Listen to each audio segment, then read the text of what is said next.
What up, what up? We're back for another episode of the ArguingBrothers Podcast. Fellas, how you doing? Gucci, man, you know. You good like a motherfucker, bro. Okay. All right. Yeah, we good, dog. Sounds good, man. We got a lot on the plate today. Yes, sir. A lot going on in the sports world. Mm-hmm. Key, man, how was you doing? How was your week this past week, though? Let's start that off a little bit. Man, you know, I had a great week, man. You know what I'm saying? Closed on yesterday. Congratulations, big dog. Yeah, so you know what I'm saying? That was a blessing. So other than that, bro, you know what I'm saying? Just enjoying life, bro. So you closing your first property? Yes. Man, yes. that's pretty awesome, man. Yes. Good to hear it, man. Part of the American dream. Is that what it is? Right? That's what it is. Now, what about yourself, Ray, man? How was your week? Man, it's all good, man. I'll just be busy, dog. Kids got stuff going on. Just be chilling, dog. You know. All right, man. Trying to get my sexy on, you know. Get my workouts in. Got to do that. Well, Got to close my rings, you know. It's like motivation. We see you, bro. You post it every day. Every day. Bro. Every single day we see you. You're motivating somebody. Exactly. Somebody. Driving somebody, man. Somebody, Create your own group. Nah, I ain't about all that, dog. Why not? Too lazy. You're too lazy, but you can post it with your I'll post every day. I'll post, I ain't, you know, because then it's a responsibility to, you know, check in with people. I mean, it's supposed to be emotional. I'm in too many groups as it is, dog. Like, I'm just like, nah, bro. People send me another Facebook group to join, bro. I'm done. Like, I can't no more. Why you? I mean, but it's kind of like the same thing, though, right? Nah, I'm good, dog. You just don't want to do your own thing. Nah, bro. I just, you know, post, bro. You never know who see it. You know, people do be sliding in my DMs and hitting me up, man. You know, man, inspiration, motivation. But, you know, at the end of the day, bro, you just got to keep pushing, dog. Like, anything in life, bro, people quit too quick. If it ain't, like, instant success 1-2 years or whatever, they feel like it ain't working, you got to keep pressing, dog. It'll all line up. Hey, that's good words to live by. All right, so we know D Money's out today, man. So, yo, D, man. Coaching them kids. Coaching the kids. Good luck on that. And the first thing we're about to talk about, man, is Keon's Lakers. Oh, Lord. The tragic. Man, yeah, the tragic. What Charles Barkley said, that team from Southern California. They ain't even got no name. It's not looking well right now, man. It's not looking good at all. And we already see it's about maybe 20 more games left for the season? Oh, maybe about 20. Yeah, 20 more games, man. So there was a conversation, it was after game interview that was happening with Russell Westbrook, and he made a very interesting comment that there was no expectations when he joined the Lakers. Mm-hmm. So, Key, man, this is your team. When he said that, what was your first thoughts? What was your thoughts? I said, man, you know, I feel like he broken right now, man. I think, you know what I'm saying, he done lost confidence. Of course, when he first got there, they talked about winning the championship. You're going to play with LeBron and AD. That's the main reason you're going there, to win a championship. And because you never won one. Mm-hmm. You've been to one, but you never won one. You know, most of your peers that you came in with, you know what I'm saying, won a championship other than James Harden. So I just feel like right now, man, Russ, he's taking all the blame, I think, for the Lakers' collapse. But I think it's unfair. He hasn't played well, but I don't think he get all the blame. He should get all the blame, right? And I think right now he's just frustrated, bro. Like every day, it's Russ' fault. It's Russ' fault. Skip Bayless done even made a blooper highlight film out of him. And I just think he's broken right now, man. At this point, man, I think this team is on a collapse or giving up. I think they ready to quit. Yeah. And you know, I think everybody deserves some blame. Everybody from the head up to LeBron to everybody, man. You know, and the issue with the team is no defense. Mm-hmm. You got players on the team that didn't play defense when they was in their prime. So now you got them when they out their prime. You ask them to play defense, but they scoring a lot of points. Most games they be up in the fourth quarter, like 4 or 5 minutes left. And it was embarrassed the other night against the Clippers, man. Like Jackson just was toying with him, bro. It was just straight disrespectful. This dude kicking his feet, hopping. It was a layup line, like right there, like you at the street, at the playground. So as a Laker fan right now, bro, it's embarrassing. Yeah, to me, I'm not surprised. This is Russ. Russ has always talked like this his whole entire career. That's why he's not that type of person to build your team around for a championship caliber team. Like, I'm not surprised at all. I know Kobe probably rolling in his grave right now, right? You know, when you talk about joining the Laker franchise, it's championship or bust every single year. You can have the worst team. It's championship or bust. We're going to figure it out and find a way. And to talk about you don't have no expectations, bro, you have 3 of the top probably 30 players in all of the NBA, and you have no expectations coming into the season for a championship? Bro, that's ridiculous, dog. Like, totally ridiculous. But I'm not surprised. That's who Russ has been his whole entire career. He's always talked this way. Like, you know, like the glass is half full. Like, bro, they brought you here for a reason. And like he said, like, everybody takes blame. I think if Russ played up to Russ' normal standards, they probably would be a lot better. But when you turning the ball over 17, 18 times a game, playing no defense at all, you're going to lose. And they be up, though. That's the problem. Like, it's like that come out of that halftime, bro. When you're an older team, maybe your legs is not a little fresh. You got to, you know, stretch a little bit longer. And that's when they really be blowing a lot of the leads that they have. Or if they close, the game just get out of hand. And that's what happened with the Clipper game. Like, you give up 40 in the third, like, bro, you're going to lose a lot of games. And even with the Dallas game, they were up like 6 with like 7, 8 minutes left. And they just couldn't close the last down the stretch. And it's going to be a lot of changes in the offseason with the Lakers. It's going to be interesting. Somebody's going to take Russ' contract. We know that, right? It's an expiring deal. Somebody's going to, but will the Lakers be willing to give up that 2027 pick? Like, they're going to have to just to get off of Russ. And I think they could have did it with Wall. And I think Wall probably would have been a better fit for him, right? Wall has been his whole career, injuries, yes. But he's always protected the basketball. He's run the team, get the players the ball when they needed to. But, yeah, it's just bad for him. But you don't want to give up a first-round pick for Wall. He ain't playing about 3 and years. Wall contract would be just as bad as True, as no doubt. Contract. It wouldn't be no different. Yeah. I mean, I think you kind of supplanted bad with bad. I mean, bad contract with bad contract. I think Wall, I don't know if it's next year's his last year, or if he has another year. He got 2 years, too. So, I mean, that's another year that then you still going to have to try to get rid of him. Yeah. Even the following year. So, I don't think they would be, and they're not a contender with Wall. No. Sorry. And you don't know how he's going to play. He ain't playing, about 2 years? Yeah, we don't know. And everybody, that's been the issue. Nobody really knows what Wall. If he would have came to Houston, try to sell people that he still had the ability to be a top 50 player, maybe you make that deal, but you haven't seen him play, so you can't really say he's a top 50 player or not. Mm-hmm. Now, back to the question at hand. I mean, Russ, this is Russ, but I mean, come on, Russ came to the Lakers. Russ approved that deal. It wasn't I think it was I forgot the Wizards GM, but the Wizards GM, I don't know his name per se. The Wizards GM came to us and said, "Listen, do you want to go to the Lakers? Here's a deal on the table. You're doing well here. We'll keep you here. You and Bradley Beal are a formidable opponent. As far as you got the AC, we can build around you two." But he was like, "You know what? I want to go try to win the championship." That was the whole thing about making that trade, was for him to go win the championship. And the simple fact that he went to the Lakers, you went there with LeBron and AD to try to win a championship. Yep. This is probably the best two players you play with in your entire career outside of playing with KD and James Harden. Mm-hmm. And at that time, James Harden wasn't James Harden we see today. So, and we see what KD is. He's an MVP type of player. Yeah.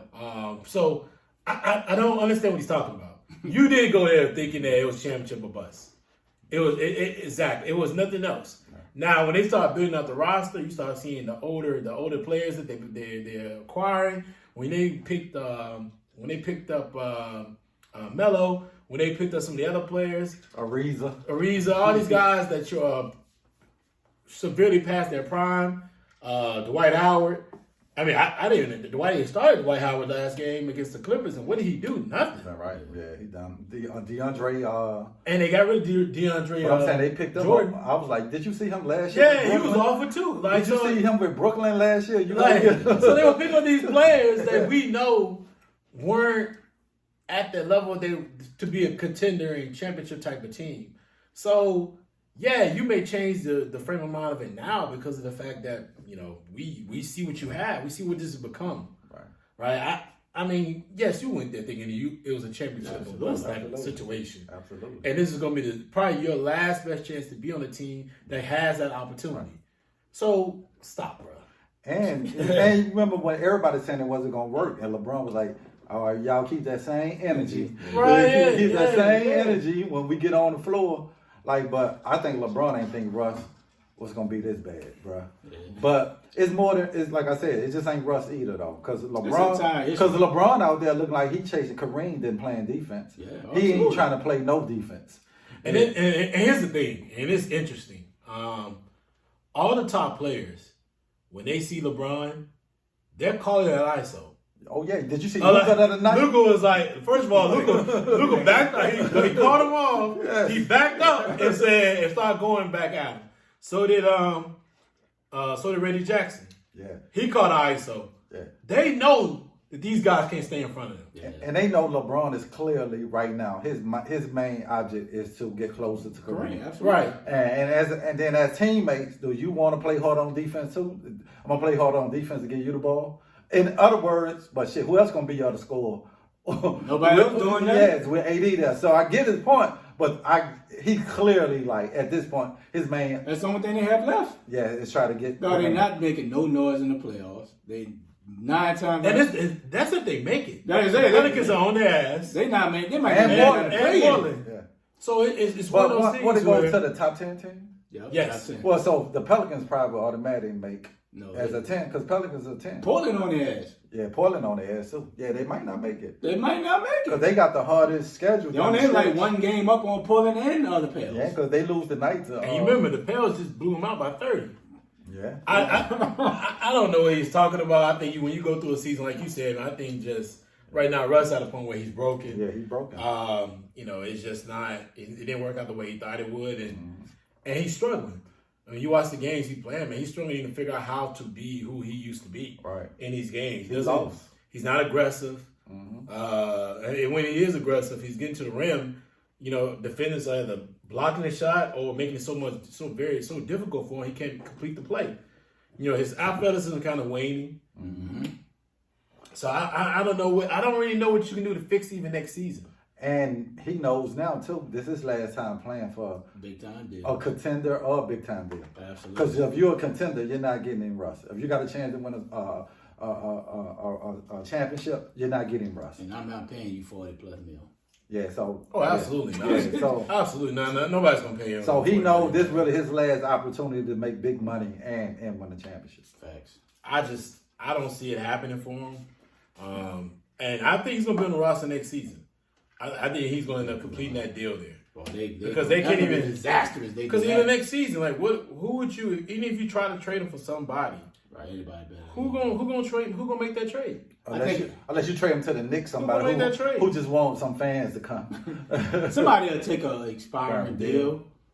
right? But I think the Lakers gonna have to throw in that 27 pick. But They're gonna have to. Like, because other than that, you're gonna have Russ. You know Russ gonna opt in, right? You're not giving up 47 million. Yeah, You know you're not gonna make it again. If I'm the Lakers, You got to be desperate to get rid of him. it depends on what I'm getting back to give up that 27 pick. Because no matter what, you got to rebuild that whole roster. All those And you're Ariza. probably gonna. I mean, LeBron's not gonna finish his career there. I don't care what he says. Yeah. LeBron's not gonna finish his career there. There's no way LeBron's staying in LA. I think family After next matters. season. I think family would matter to him. Yeah. And he just make it, like I said, I think LeBron at this stage just, if I don't win another championship, my goal is to be the all-time leading scorer. I think it matters because Kareem, a Laker, you know, the whole prestige about that. Yeah. I think that's why he finished as a Laker. LeBron is not a Laker. LeBron's a Cavalier. He's not, but you So know, that doesn't matter for him. I think it matters. I think it means something to him. It don't matter for him at all. I think he's not a Laker. He's I think a that's why he Cavalier. stays. He's not a Laker. He can kill ass. But no team is going to want LeBron that late in his career. whether they want him or not, listen. I don't care if he walks around, he's a sideshow. Like, it's going to be a situation he's going to come. Listen, like I told my boy the other day, what you're seeing, folks, right now is Michael Jordan, the Wizards. Okay. This is what you're seeing. I don't care what everybody's got to say. This is Michael Jordan and the Wizards, the 2022 version. Right. I don't understand why people don't want to admit it and say everybody who talking shit about Michael Jordan when he was with the Wizards, like, well, man, we don't talk about the Wizards when Michael Jordan was the Wizard. What about that player? Yeah. You're seeing it right now with LeBron and the Lakers. Granted, LeBron's playing at a higher level, but this, as far as winning, this is the same thing. And if you go back and look at Mike when he's with the Wizards, who was the second best player? Richard Hamilton? Jerry Stackhouse? Mike James. Jerry Stackhouse was on that team. Yeah. Jerry Stackhouse? But he hated Jordan at that time. Yeah. So what are we talking about, right? So as you look at this point, this what you're seeing. Michael Jordan and the Wizards talking about 2022 right now. And he got AD with him. Yeah. And AD can't stay healthy. Yeah. So it's just one of those things where, man, it's time. I don't know what you think you can do next. But when do you and they'll win a couple of games in the next 4 or 5 games, they go 0-5. Mm-hmm. Do you shut LeBron down? For what? I mean, for me, I'm looking at it like I'm talking for next year. Run that nigga in the ground. Because you need him for next year. You don't know. You got a whole off season to recover, recoup, whatever. Unless he get a major. But I'm just saying, what are you planning him for? He wants to play the break Kareem record. But he ain't gonna get it this year. But he getting it next season. I think right. So that's what I'm saying. But you need these games to get to the next season. You shut him down only if you feel like having him fully healthy next season it can be a key to a championship. Yeah, that's what I'm saying. But if you don't feel that way, you're not gonna shut him down. Because he been injury prone since he's been a Laker. It ain't like he played a whole season. Nah, he's expected. Yeah. But that's what I'm saying. So I'm looking at you. It's bigger than Kareem record. It's by us trying to win a championship. And I'm saying the only reason he made it the other year because they had that break because of COVID. Yeah. If they don't have that break, him and AD don't even make it that year. True that. Every year he been in the Lakers, he been hurt. Yeah, no doubt. People forget that. He old though. Nobody talks about Nobody that. wants to talk about was it 3, 4, 5 months? Yes. Pandemic break. That helped them become in there really healthy and ready. I'm pretty sure we all know he took care of his body, so I'm pretty sure the entire time he was training. Mm-hmm. Some people probably sitting still, not doing anything. Yeah. And they help AD out too. Yeah, they did. That's sorry, motherfucker. I don't think AD's sorry, but he is injured. He's just injury prone. Yeah, bro. Whatever he doing in the whole season, bro, it ain't working. I think he trains just as hard as anybody else. I think it's just his body is not. He can't stand 82 games. Mm-hmm. He just can't do it. But when you at that level, you gotta look like you got that type of money, bro. You can train on certain body parts. I don't think money has anything to do. He just got some bad luck too, right? No, I think money has. I think it's just his body structure. And it's a lot of wear and tear trying to carry those Pelicans team by yourself, bro. There's a lot of. He wasn't even that hurt with the Pels. I think he was sit out with the Pels just because the Pels wasn't going nowhere. No, he got hurt. Bone bruise. He had a bone bruise. Nigga sit out 2 weeks. Booty brown. No, he did. He did have injuries at the Pels. Nothing no major. He had fingers. He had some broken fingers sometimes. He had some ligament issues. He had injuries where he had to sit out. I mean, he's had a lot of injuries coming into the season. I mean, coming from Kentucky to now. Even with the Pelicans, he had injuries. I mean, probably his best season at the Pelicans, he would play like 70 games, 75 games. Yeah, he's just bad. And I think it's just his body structure. Right. Yeah, it's just how you built probably. Yeah, it's his body structure. He had that growth spurt. Mm-hmm. And maybe that detriment to him, though. I don't think that's his issue. I just think it's his body structure. Some people's body structure can't handle certain things for long periods of time. It's just his body structure. You look at his body structure, he just gets injured compared to like a Giannis who don't get injured that much. You need to put on that Kawhi. Even Kawhi. That maintenance plan, bro. I'm gonna play. I ain't playing back to backs. But Kawhi gets injured. Yeah. So it's just he got to do something, though. He got to change something up, bro. Yeah, because clearly they a bad team without him. At least they was 500. There was a 500 team with him. Because it's hard to replace 25 points a game. Yeah. 12 rebounds, 2-3 blocks. It's hard to replace that. And he make up from your weak defense. Yeah, it's hard to replace that, though. Like he definitely elevates. But I think the Lakers have something to build around, right? Monk has played well. He's young, right? But in a contract year, once he get his money, is he gonna play the same? Could be, right? Reeves that glue guy. Like he's just a hustle guy. I don't think you can. He like Caruso Jr. I don't think you can build a championship team off of Monk and Reed. And you need a star. You do, but you got AD, which we hope he's the guy like they want him to be. Right. Get a third person, right? Somehow, some way. They have some none is nice, but he just haven't played. Where they fucked up at was LeBron. Now they didn't get DeRozan. You could have got DeRozan. But what DeRozan was you getting though? I think DeRozan. Right, if you get into DeRozan that played in San Antonio, it wasn't. But he ain't had no reason. But it's not no reason to but play it's not that in he played in San Antonio. San Antonio, the style of play Yes. for San Antonio is not. If you watch the Bulls, they don't play the same way with San Antonio play. True. Yeah, the San Antonio moves the ball around. Bulls run a lot of ISO play. If you watch them get some bucks there, you can see it when they run a lot of ISO play, what allows them to kind of penetrate, use their strengths. Him and Levine, they can use they take a lot of things off the ball. Out of the ball, they take things on the ball. They drive the ball to the basket. They can shoot that mid range. Right. And he deadly from that mid range. Oh, that's been his whole career. Deadly. And you could have had Kyle Lowry. So you could have had. Yeah, but even with Lowry, but I still feel like if you're talking about, when you're telling me like if we looking at the Lakers, I think we putting way too much emphasis on LeBron because I feel like we're still talking about a 37-year-old LeBron that.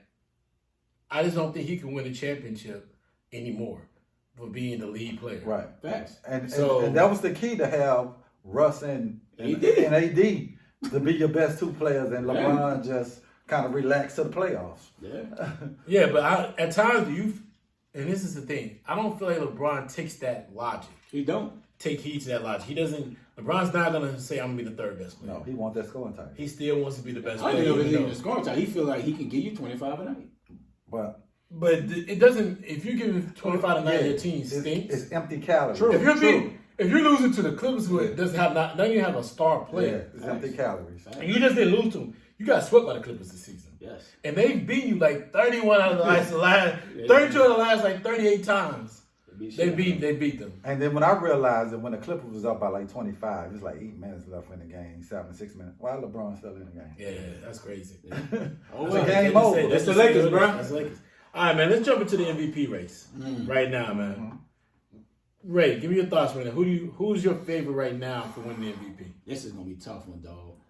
It's gonna go down the last game. I think it's between Embiid and Ja Morant. And if I had a vote, I would go with Ja Morant. The expectation coming into the year, we always talk about how the West is always tough. Philly had expectations. We know they were the number 1 seed last year. They know they were going to be a good team this year, whether Ben Simmons played or not. They're a good team. They're number 2 team right now. Nobody expected Ja Morant and Memphis Grizzlies to be number 3.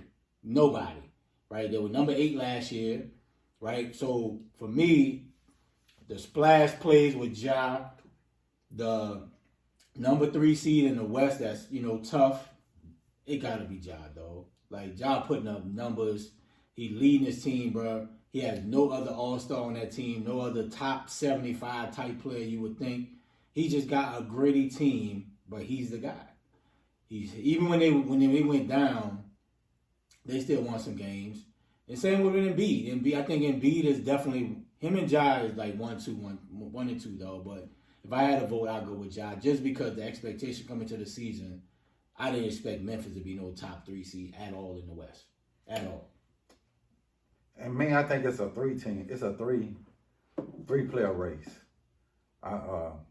With the 2 with Embiid and DeRozan. You got to put DeRozan in there. You got to put DeRozan. DeRozan averaging about 27, 28 a game. Yeah. Bulls, what? They won in the East? Or 2? Miami is. No, they're number 2 in the East. No, they're 4th now. They're 4th now? Yeah. But nobody had the expectation for the Bulls, what they doing. Zach LaVine missed games throughout the season. Yeah, Ball's been out, and he's still been carrying this team. Yeah. And so you got to put him in as a 3-team race. But right now, I think it's gonna come down to the last season, the last week of the season. Because right now, the reason I would give Embiid maybe just an inch more, a smidget over Ja Morant, because Embiid been doing it without Ben Simmons, nobody else. You know what I'm saying? He was carrying that team with all the stuff was going on with Ben Simmons. You know what I'm saying? And Ja missed like 8 games, and Memphis won. They won without him. I don't think if Embiid missed 8 games, Philly don't have a winning record. Okay. So, but it's close. What Ja doing, bro? He's must see TV, bro. Every time I see Memphis playing, I'm going to that. I'm going to put that TV on that dude, bro. Oh, and nobody had Memphis shit. They gonna have a shot to get the 2 seed the way Golden State. Yeah, Golden State fought bro. Yeah, bro. That was Draymond. So they only a half a game out. But I still say it's gonna come down to the next 20 games. Yeah, I think so too. Cause Ja coming and DeRozan, bro. We can't leave DeRozan out. Can't leave him out. Yeah. So you can't leave Joker out. But the reason with Joker, they like 6 seed. Mm-hmm. That's the only reason. But shit, without Michael Porter, without but you're still a 6 seed. Yeah, but nobody thought there would be even a 6 seed. Yeah. Without those two. I think that. I mean, I don't know. I mean, yeah, we may have thought that Joker wouldn't. The Nuggets wouldn't be a 6 seed, but they still had a winning team. Mm-hmm. They still got a lot of talent on that team. You know, without Michael Porter, without Murray. I mean, Murray's been out for a while, and Michael Porter, even though he was just ascending. Yeah. I mean, I think people gave Michael Porter like superstar status. Like him being out was it's been a big deal, but it's not. I don't know if it's really. I don't know if he's going to be able. His talent can influence maybe 10 or 15 more wins. I don't think that. Mm-hmm. Not right now. Yeah. Mario big. When is he coming back? I don't know. They're both supposed to come back this season. Yeah, it's tough though. They both supposed to come back. They both supposed to come back this season. Now they're on track to both come back this season. I would bring it back because they'll be a dangerous team in the playoffs. Oh yeah, they'll be very dangerous. Yeah. But I mean, you gotta. I mean, Embiid has played phenomenal, and his play hasn't dipped. And even though the Ben Simmons situation, I think Philly's the 3rd seed, and the East, maybe in the past you may have overlooked Philly being the 3rd seed because of the East being normally the weaker conference. It's the toughest, but it's the strongest conference this year. Yes. So I like Embiid right now as my favorite, and you guys know how I feel about Ja. I mean, that's my guy. You called it. But I think Embiid right now is the favorite. And if I had a vote today, I would vote for Embiid because of it. Even with James Harden. Really? Wow. Yeah. Even right now, yeah. You called Ja on that, dog. But I feel like if Ja don't go on another little run like they've done before, Embiid can't slip. And here's the problem. Like we just said, Ja he's must-see TV. Yes. Mm-hmm. Which is what everybody else is starting to see. So their games their games being broadcast in the primetime slots now. Yeah. So it's not like, in the past where, you have to catch Memphis on NBA TV or you got to catch them on the NBA package. Right. Yeah. Now they put them on that primetime schedule.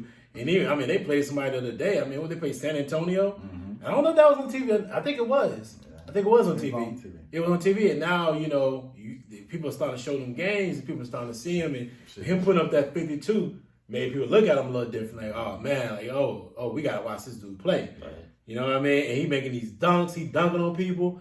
It's making it real hard. And the shot got better. Yeah, his shot got better. And he's making it real hard for people to kind of say, you know what, I don't know.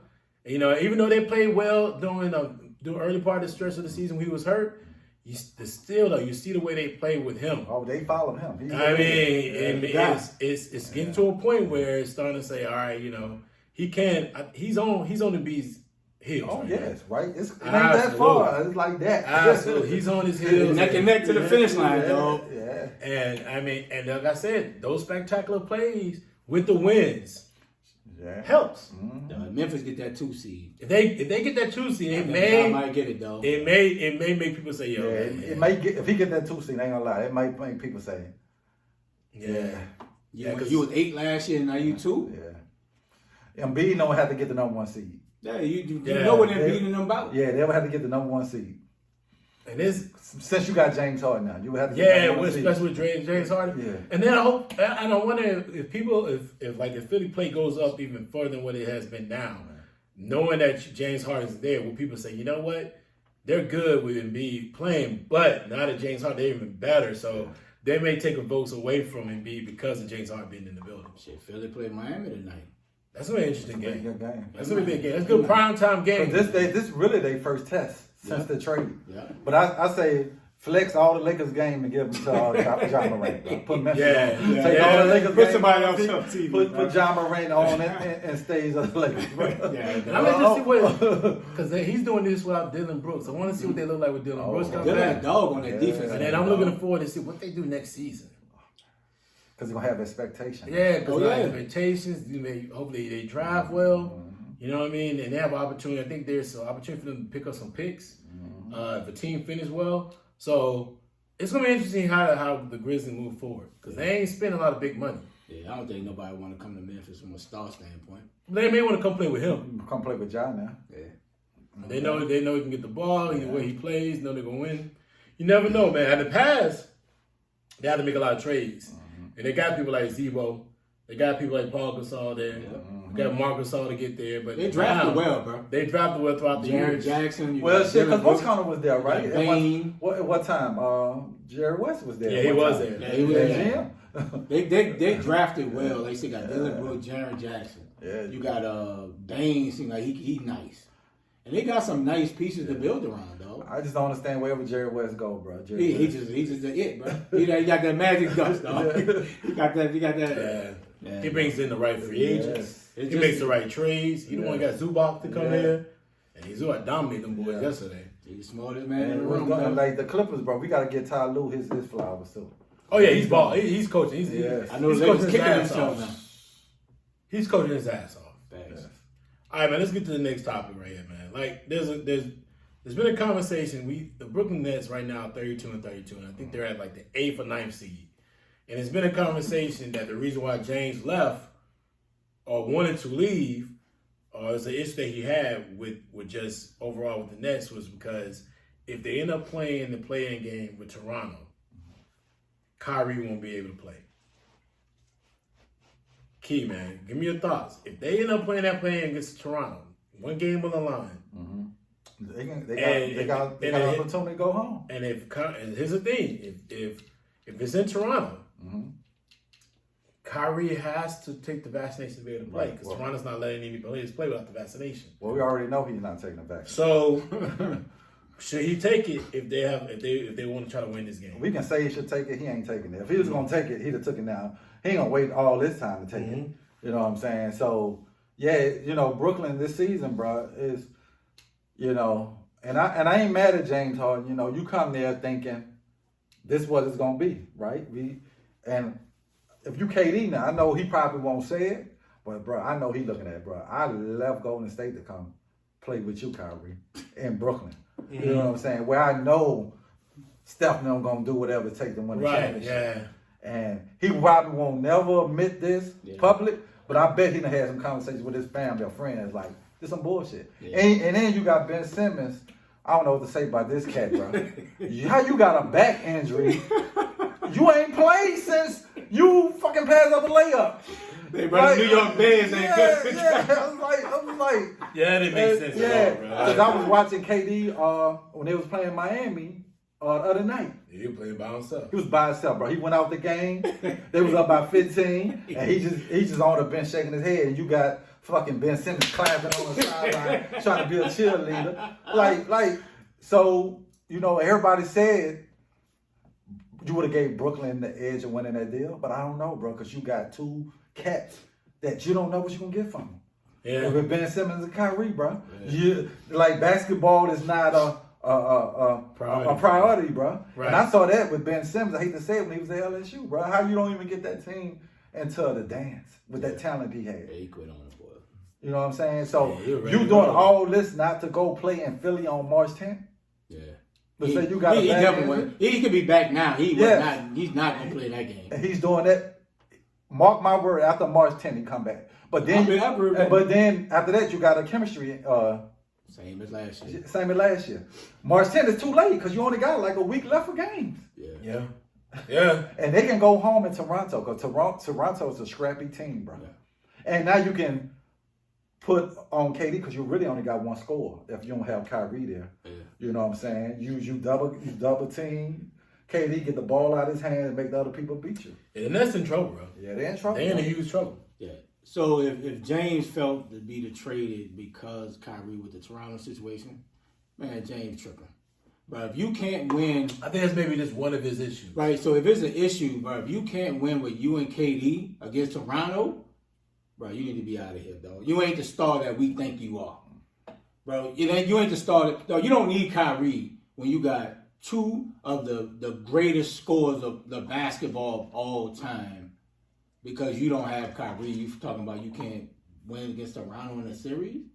Come on, dog. They're not playing a series. They're playing one game. Even one game, bro, don't matter. Bro, you cannot beat Toronto with KD and James Harden, dog, and a cast of others. It says something about James Harden to me, right? Kyrie's gonna be Kyrie, dog. He's not gonna take the vaccination. It's gonna be what it is. But when you got KD and Harden, bro, you got a shot every night. Both of them cats could drop you 50 easy.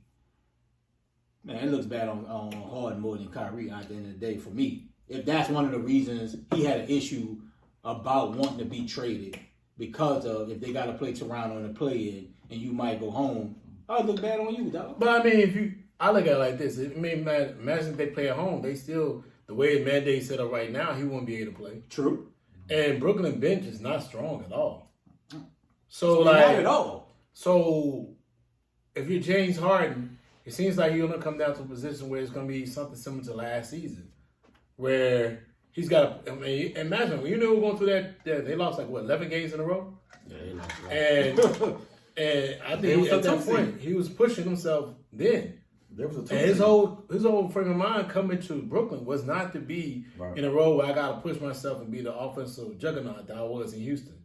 Being that he's playing with probably two of the greatest scorers ever played basketball. Kyrie a dog. So it's like, are you disappointed? Yes. Now I'm pretty sure it's more to that story than just that. And I don't think that was just the only reason why. No, that wasn't the only reason. I heard too that him and KD, they wasn't as, you know what I'm saying, he ain't like the way different offense would run through KD. Sometimes, I heard that day. He wanted more ISO. Yeah. They ran a little bit more, maybe moved the ball a little bit more. Mm-hmm. And I think he also didn't like the way Steve Nash would call him out versus not calling on Kyrie. Mm-hmm. I mean, it's a lot of different things. I'm pretty sure it's a lot of small things. I think, to be honest with you, I think if the Nets would have sat Kyrie for the entire season, I think James would still be there. Yep. Yeah, I think so too. I think he left only because of the fact because they wouldn't make a decision. Because it looks like you're catering to Kyrie just to. It don't look like it. They did do that. Because you're pleasing him by letting him be a part-time player. Right. You emphatically was like, we're not playing a part-time player. And he probably was mad at KD because KD okayed it. If KD say no, we good.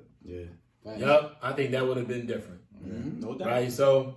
But it's pressure on James Harden in this playoff, bro. You have no more excuse now. Oh no, you got to produce. You got an MVP player, caliber player you're playing with. Zero. There is nothing else to be said at this point. You got to get it done. And Tyrese Harris solid. Yeah, he's solid. And Maxey playing well. He taking advantage of the opportunity with Ben Simmons being. So he have no excuse this year to get out the East. Thanks. Yeah. And you can't go disappearing like you was doing in big time games when you was in Houston. Yeah, coming up 2 for 13, 2 for 14. And can't fade. Yeah. And you gotta realize the East is gonna be tough. And Doc on the line too. And Philly ain't playing that shit. And Doc on the line too, because you done blew 3-1 leads throughout your career. Philly fans will let you know in a heartbeat. Yes. And you better be ready. East is gonna be tough. It's gonna be tough, bro. You're gonna be tough getting out of Milwaukee and them. You're gonna be tough getting out of Miami. And Boston playing well. It's gonna be real tough, man, to see how it works, man. He's gonna be lit, and I'm liking because it's early games. Yeah, we had to wait till the West Coast games to get a good playoff. Not this year. It's gonna be not this year. Yeah. All right, man. So get your thoughts real quick, Key, on this. Kyrie hired the first ever black woman as his agent. Now, granted, that is his agent is now his stepmother, right? So that is his dad's wife, right? But give me your thoughts on that. Him making history like that. Well, you know, Kyrie do some dope things. I know a lot of people don't believe it, like things Kyrie do, but I would say, you know what I'm saying, he go against the grain on a lot of things with trying to help out the community. And, you know, that's dope giving in the first black female ever opportunity like this. You know, she do a great job. It might open her doors to even get more players on her, you know what I'm saying, with her company. So you got to, you know, definitely shout out to Kyrie from doing that, man. You know, even though he was giving money to the women's female players when they was out that time. So definitely shout out to Kyrie for doing that. WNBA players. Yeah. So, you know, like I say, he's a weird dude, but he do good things, you know, other than basketball. Mm-hmm. Yeah. Yeah, I mean, it's dope, though. Like I said, I think the whole vaccination situation just overshadows what he do off the floor. Mm-hmm. And that's what people all talk about, the vaccination, the sacrifice to win the championship. Kyrie's not sacrificing But like you said, giving money to the WNBA during the lockout, they're not making that ton of money. Having the first black agent is huge. What's our old girl like, Nicole Lynn? Isn't she involved somewhere in basketball a little bit? I have no idea. She works for Then the vaccination and the No. She with Clutch now, right? No, she's with Clutch, and I'm not sure she's. I think she's trying to get to the NBA world, but I'm not sure if she has any clients just yet. But this right here, Groundbreaking. It's groundbreaking because I think his stepmother was already very established in the career she was in. I know it. She was an executive somewhere else, and now she's able to branch to this building. And it keeps all the money in the family. It's family. You uplift your own family, and you lift on black women at the same time. Absolutely. Put them in powerful positions to be able to move forward. And I'm glad his family could think of that. Yeah. Think about that. Yeah, and I do feel like, I like Kyrie. Everybody knows I like Kyrie. So, but some of the stuff he does do overshadows the fact that he is a very smart young man. Yeah, absolutely. Like you that's said, willing to take chances. If it wasn't for the vaccination, man, people would probably giving this dude more flowers off the court. Oh yeah. You know what I'm saying? It's just unfortunate right now. I don't think going on. It's just not vaccination. It is also the idiotic comments he makes sometimes. But at the same time, sometimes though, he be like, "What?" Yeah. But like you said, this is a big deal, man. Like I said, hoping that it opens up the door for more, African American, women to go groundbreaking into the sport. Yeah. And like I say, all you need is really the details of the contract. A lot of these superstars, they're gonna get big money regardless. It's the minor details, the suites, the travel, the whole, just the in and out type deals. How I want my money, in the off season, just little things like that. So if you can get that down, it's the lawyer stuff, really. Honestly. Yeah, absolutely right. And if you have a background, then you should be all right. I think that's what his son already has. So it works. It's perfect. I'm salute to him, man. Man, yeah, absolutely, man. Good job, Kyrie. Yes, sir. You know what I mean? Now, Key, let's talk about this, man. Zion been cleared. You put this out to the 15. He's been cleared to return to New Orleans, man. What impact will he have at this point in the season? He can have a huge impact if he come in there and focus on getting his eating right. You know what I'm saying? Shouldn't he already done that? Ain't the point right now.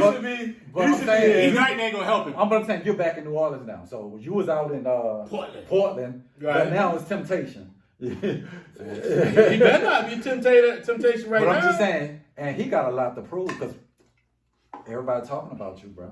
Everybody's saying, look what Jai's doing. Yeah. You the number one pick. We know what you can do when you're on the floor, but you got that mindset and discipline that you want to be great.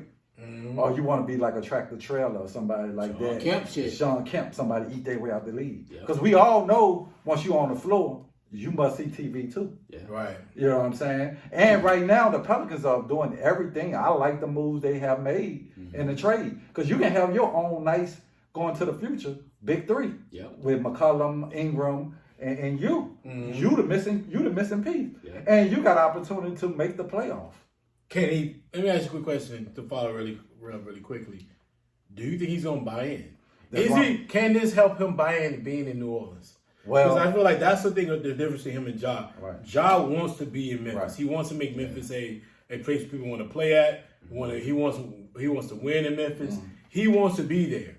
Can that move, or can Zion finally buy into New Orleans because of these moves they made? And even if you don't want to be in New Orleans, you still need to play to show other teams that I want to give you a big time deal. Because nobody right now, your contract is coming up next year.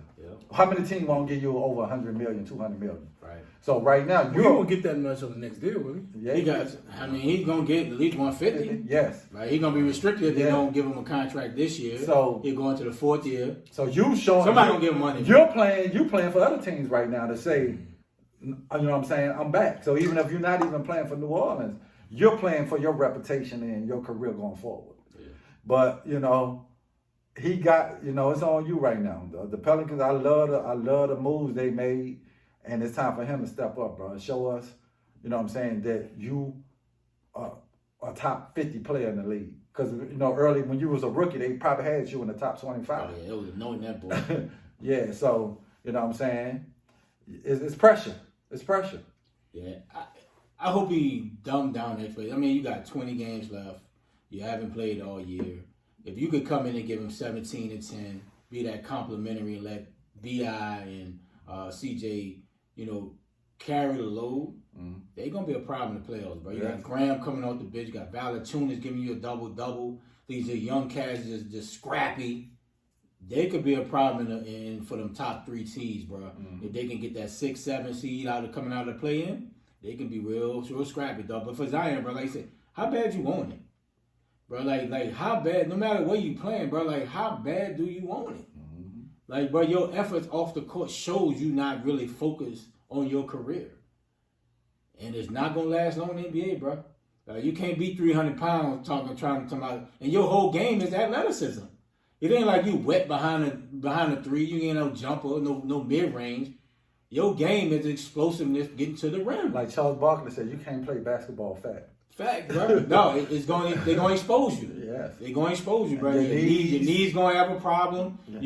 It's just going to, so for me, my expectation for him, bro, where are you mentally to get your situation together off the court? On the court, he's 25 and 10. Even when he was 285. Yeah.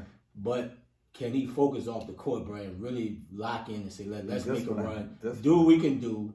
And we'll worry about being in New Orleans. The contract will take care of itself. But can he focus off the court, man, to be an impact on the floor? Because if you 300, bro, you're not helping nobody. Well, it's gonna show me, James, if he gonna do it. If he gonna come and hop in there and say, I'm on a bench restriction, but I'm gonna play.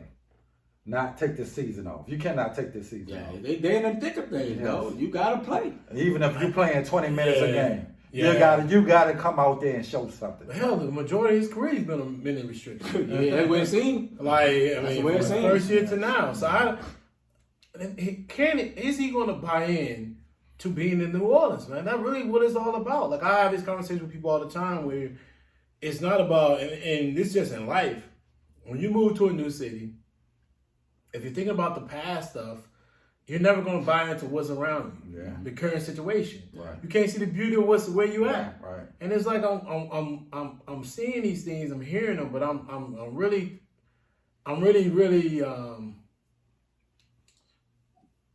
at the point where I don't think he can understand where he's at currently to really enjoy it. Right. He's thinking about, and this is just reports, but when you hear reports about he wants to be in New York, he wants to be in other places, and you're like, yeah. But really, what do you find great about New Orleans? If you don't like what you see, you're not gonna buy in. Mm-hmm. I get it now. I'm not gonna lie to you. I didn't understand that they didn't have their own private facilities. I didn't understand why they shared it with the Saints. Like, I couldn't understand that until someone said, "Oh, they're building their own." But man, that should have been happened. Yeah, there's no way in the world an NBA professional team should not have his own practice facilities to go to. They should have built that a long time ago. When they first got and David Stern or whoever else is at the time with the commissioner, but David Stern's the commissioner at the time, but and then follow up with the new commissioner or the current commissioner they have now. They should have stopped that meeting and said, "No, we can't do that unless you build your own facilities, or we'll move this team out of here." There's no way. That should have been part of the deal. Yeah. There's no way they should have been sharing facilities with the Saints. Ain't no way I'm rolling up in here and the Saints players on the other side here playing practice, and I'm rolling the same facilities, and I'm seeing the Saints name on the same facilities I'm going into. That doesn't make sense. But you think it's just about the facilities and the infrastructure stuff? The infrastructure is really built for the Saints, not built for the Pelicans. But I think isn't like Zion grew up in Brooklyn. Like, he grew up in South Carolina. But that has nothing to do with what I'm talking about. That has nothing to do. It doesn't align. I'm looking at it from. It's a part about going to work. True. Like, when you go to work, you're gonna have you go to work and you want to see your environment focus on what you're doing. You want to see the organization put the same effort. Put the effort in that you put in as you train and get ready for your every game and for your basketball season. There's no reason why you should be walking into a football facilities that happens to have a basketball court. That doesn't make sense. It doesn't make sense. And you're not the only small market team that doesn't have two teams. Is that a small market city, that has multiple teams? That's a lot. Yeah. So I don't get it. It's just being cheap. I think hopefully it's not this way, man. His family's putting that stake in his back, like, man, we need to get out of New Orleans. Right? He has to take control of his career and do what he wants to do. And family gonna be family, whether they gonna support you or not. he has to realize what I want best with my career. Whether it's in New Orleans, Cleveland, whatever. But if you look at him, I mean, really honestly, what market has LeBron been outside of LA that he was it was a massive, humongous market? Miami was pretty solid. I think it's because of the whole beach deal. Like, but Miami's not a massive market. It's right, not, so you can go anywhere and play and be the man. It's not LA. It's not New York, and it's not Chicago. Right, no doubt. It's not those type of cities. So he can be the man in New Orleans if he wants. And you know the city gonna love you. I don't understand. Like at that point, win, though. You gotta win. Winning matters, win. but I think money matters more a lot to these players than winning, bro. I mean, but money's gonna happen regardless. Yep. He will still get his money in New Orleans. Facts. They can't. Here's the thing: they can pay him just as much amount as they pay him in pay New him York the most. City, and your tax is gonna be less. Yeah. So I don't understand. My thing is, I just don't get that part, right? So then coming into this season, he needs to be locked in. They on the playoff chase. Yeah, they need him. And really, I ain't like the fact when McCollum came, you ain't give him a phone call. Oh, that's terrible. You didn't even reach out to him. It should be your job, not CJ's job. Yes, like you there already. Like this your team. Yep. I shouldn't. If I'm CJ, I'm a vet. Why I'm reaching out to you? And that's probably why he ain't calling. Yeah, like why I'm reaching out to you? Yeah. You know what I'm saying? Like whoever advice, like you said, whoever giving him advice right now, they failing him. They failing you. You gotta. That's why I respect the boy out in Charlotte, cause he saw the mistake his dad was doing with Alonzo, and he became his own man. He's like, no, I ain't gonna pass up on this shoe deal. I'm gonna sign with the Rock Nation. You know what I'm saying? So you gotta become your. You know, like you said, at this point, your career is in your hand. Like, Mom, Dad, I thank you. Y'all got me here. Y'all took me to practice. Y'all, whatever. I love y'all, whatever. But right now, it's my dad. Yes, it's on me. It's for me to go if I want to be a great, all-time great. It's on me. Yes. My career going to skyrocket or fail because I'm making the final decision, not because what nobody else say. Because the family the market don't even matter now. Bro. Yeah. Everybody on TV, shoe deals. And you only there for like 6-7 months. Okay, you don't like living there. You there for 7 months out there. You're traveling half of that. Half of that, yep. So you're barely there anyway. Yeah, dog. So I that's what I'm saying. Like I don't see what he's really. I don't see what his beef is. Is that an excuse because he's out of weight and he's using that as an excuse? Yeah, I feel like that's what's going on. Yeah. I mean, in a small market like that, when you want to see wins, you want to see guys go out there and do great things.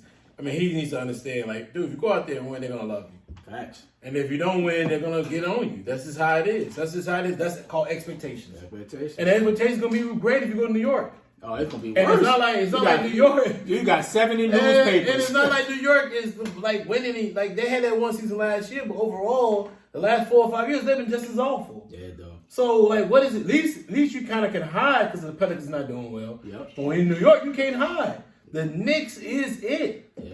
Everybody loves the Knicks. And his expectations, bro. Man, it's over the top. So Zion, man, listen to us, brother. Like, embrace where you at, and then get that second deal.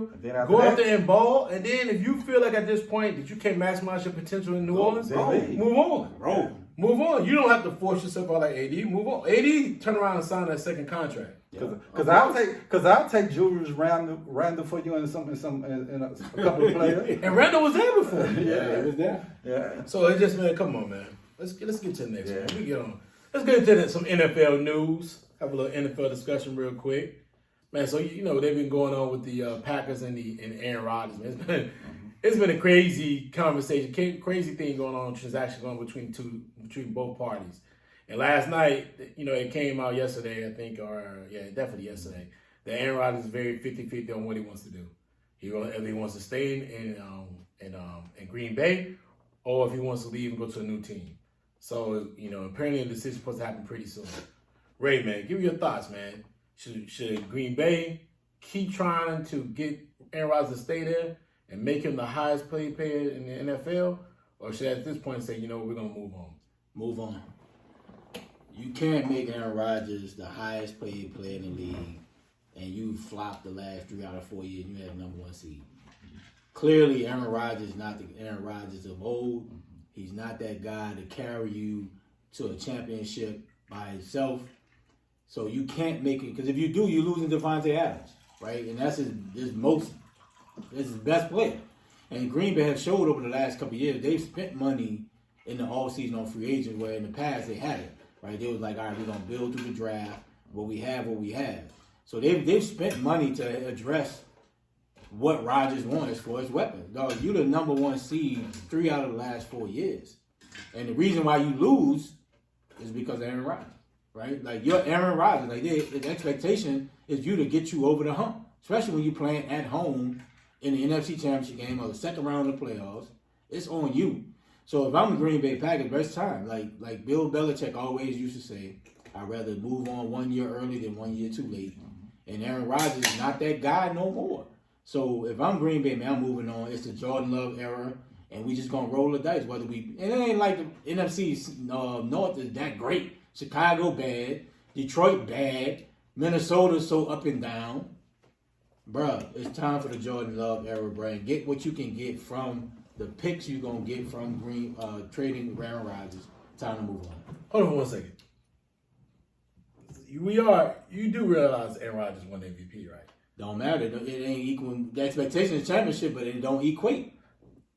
It ain't equaling up. So they haven't been. Hold on, they haven't been the number one seed 3 of the last 4 years. They was back years. 2 years, but not 3 out of the last 4. Though when they lost to the 49ers 3 years ago, they won the number one seed. They won at least 13 games. They won in San Francisco though. They won in San Francisco. The number one seed was San Francisco then. The one when they lost to KC, they was the number one seed. Okay, so at least, well, I say, in the last 4 years, in the last 4 or 5 years, they've been 2. At least 2 or 3. At least in the last 5 years, had to be 2. They've been 2 out of the last 4. But also, you got to realize. Hold on, before you say, I'm gonna let you go. Right. He's won MVP 2 years in a row. For 3 out of the last 4 years, right? 2 of the last. Brady, he won back to back. Mahomes won one. Mahomes and then Rodgers. Yeah, he's won 2 of the last 3. He won 3 out of 4. No, he's not won 3 out of 4.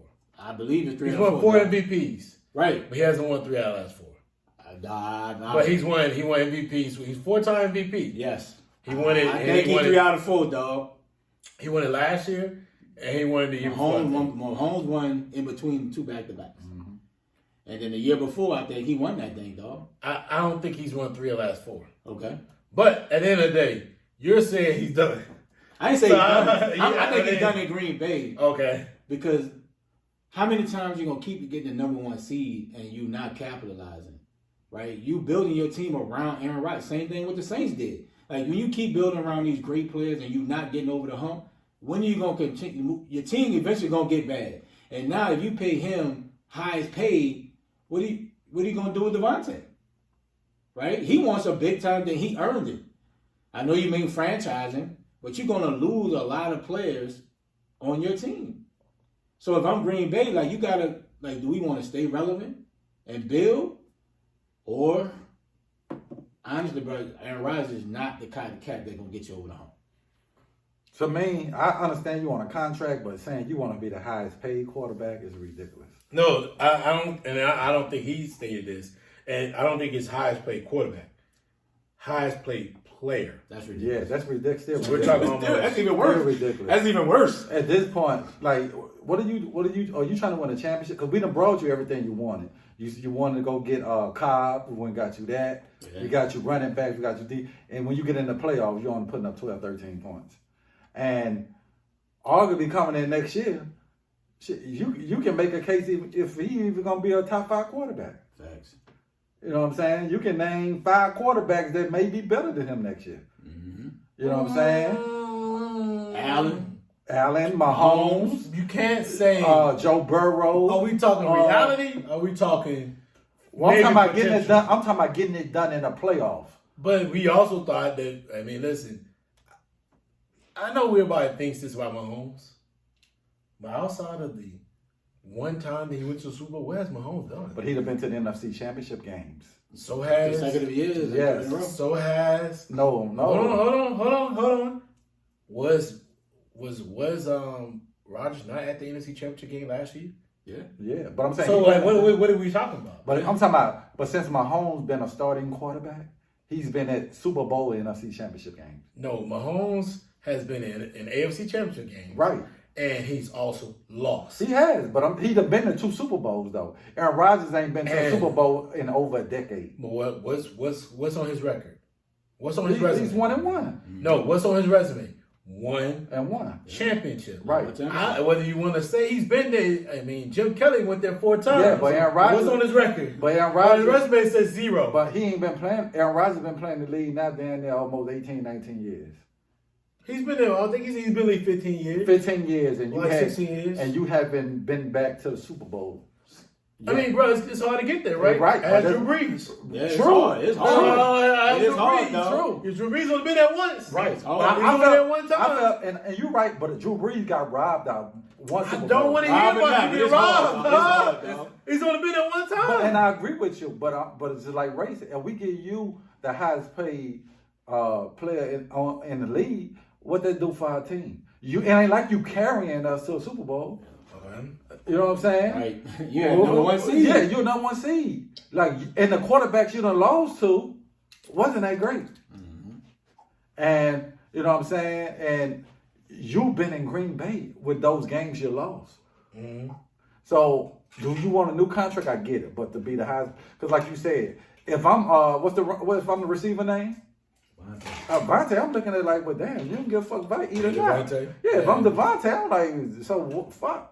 You know what I'm saying? That's one thing about Tom Brady. Tom Brady he got his money, but he left money on the table so he can win a championship. So Aaron Rodgers, is it about money to you, or is it about winning another little body? Because at the end of the day, Green Bay done had 2 all-time greats, and they only had 2 Super Bowls over the last 2 decades. You done had Brett Favre and Aaron Rodgers, and you got 2 Super Bowls. Yeah, listen, I'm 100% with you guys, man. But I mean, you're gonna please one of the greatest players ever played the game. I mean, listen, Tampa Bay said they'll take him back, take Tom Brady back in a heartbeat. And what team doesn't want to be in competition? Mm-hmm. I get it. I talk about this all the time. People don't understand. As we know, I'm a Falcon fan. I would love for us to have some more playoff success. Yes. But I also would like for us just to be in the playoffs. Get your shot, dog. You want to be in the shot. You want to be able to see your team ascend and win, right? You want to see progress. You want to see, team. I want us to go from 4 wins 2 years ago, 7 wins last year to at least 11 wins next year. Yeah. 11 and 12, right? Mm-hmm. And that's what you want to see. Green Bay every year is going to be in competition, being in some competition of winning the championship as that man is the quarterback. That's what he do. He wins he gets them there where they can win the big one or not. Yeah. Did he play his greatest game? He didn't play awful against San Francisco. He just didn't play.